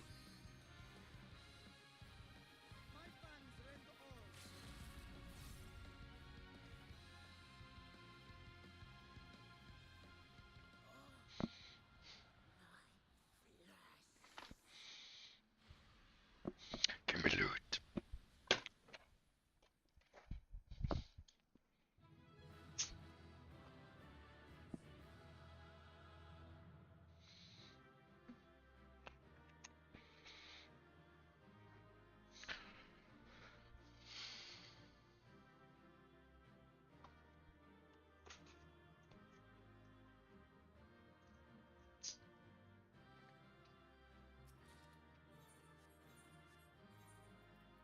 Son of a bitch!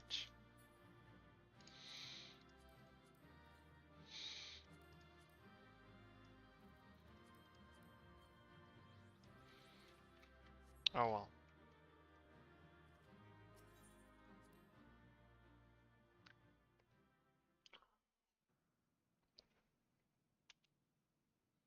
This Scarmalione, he knew the gate had opened. And not for the first time. He and his brethren must keep watch over the portal. As we do ours, but to unflinchingly consume our fellow Voidsent. Like men, perhaps they form factions and fight amongst themselves. The question is, what will the minions do?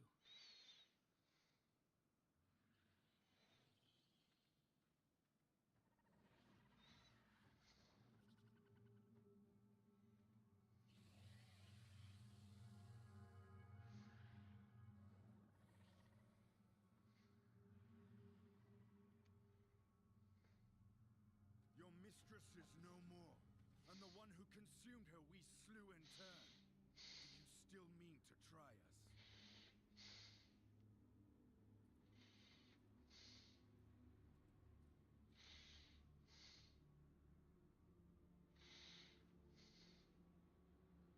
I expect some Voidsent are more intelligent than others.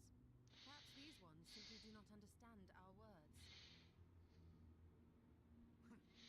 Even beasts ought to understand strength.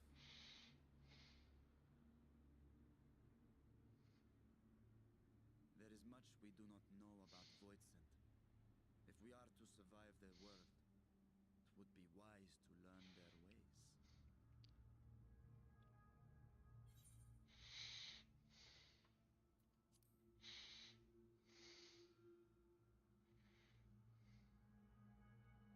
Sage advice, my friend. 'Tis reassuring to have one so experienced with us.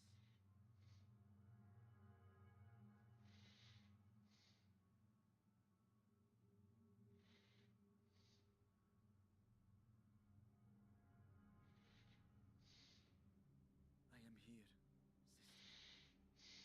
Finally here. And I will find you. I swear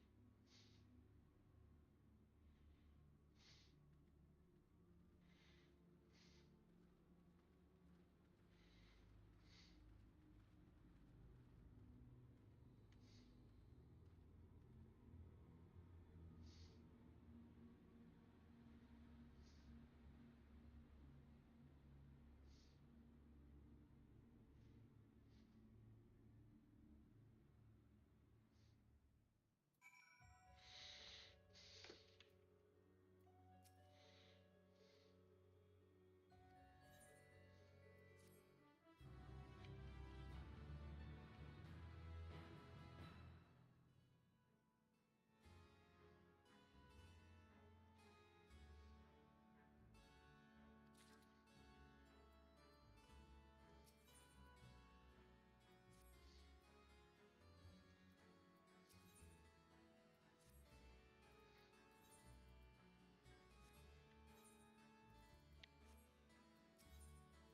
I'm going to call it. Good night. Until tomorrow.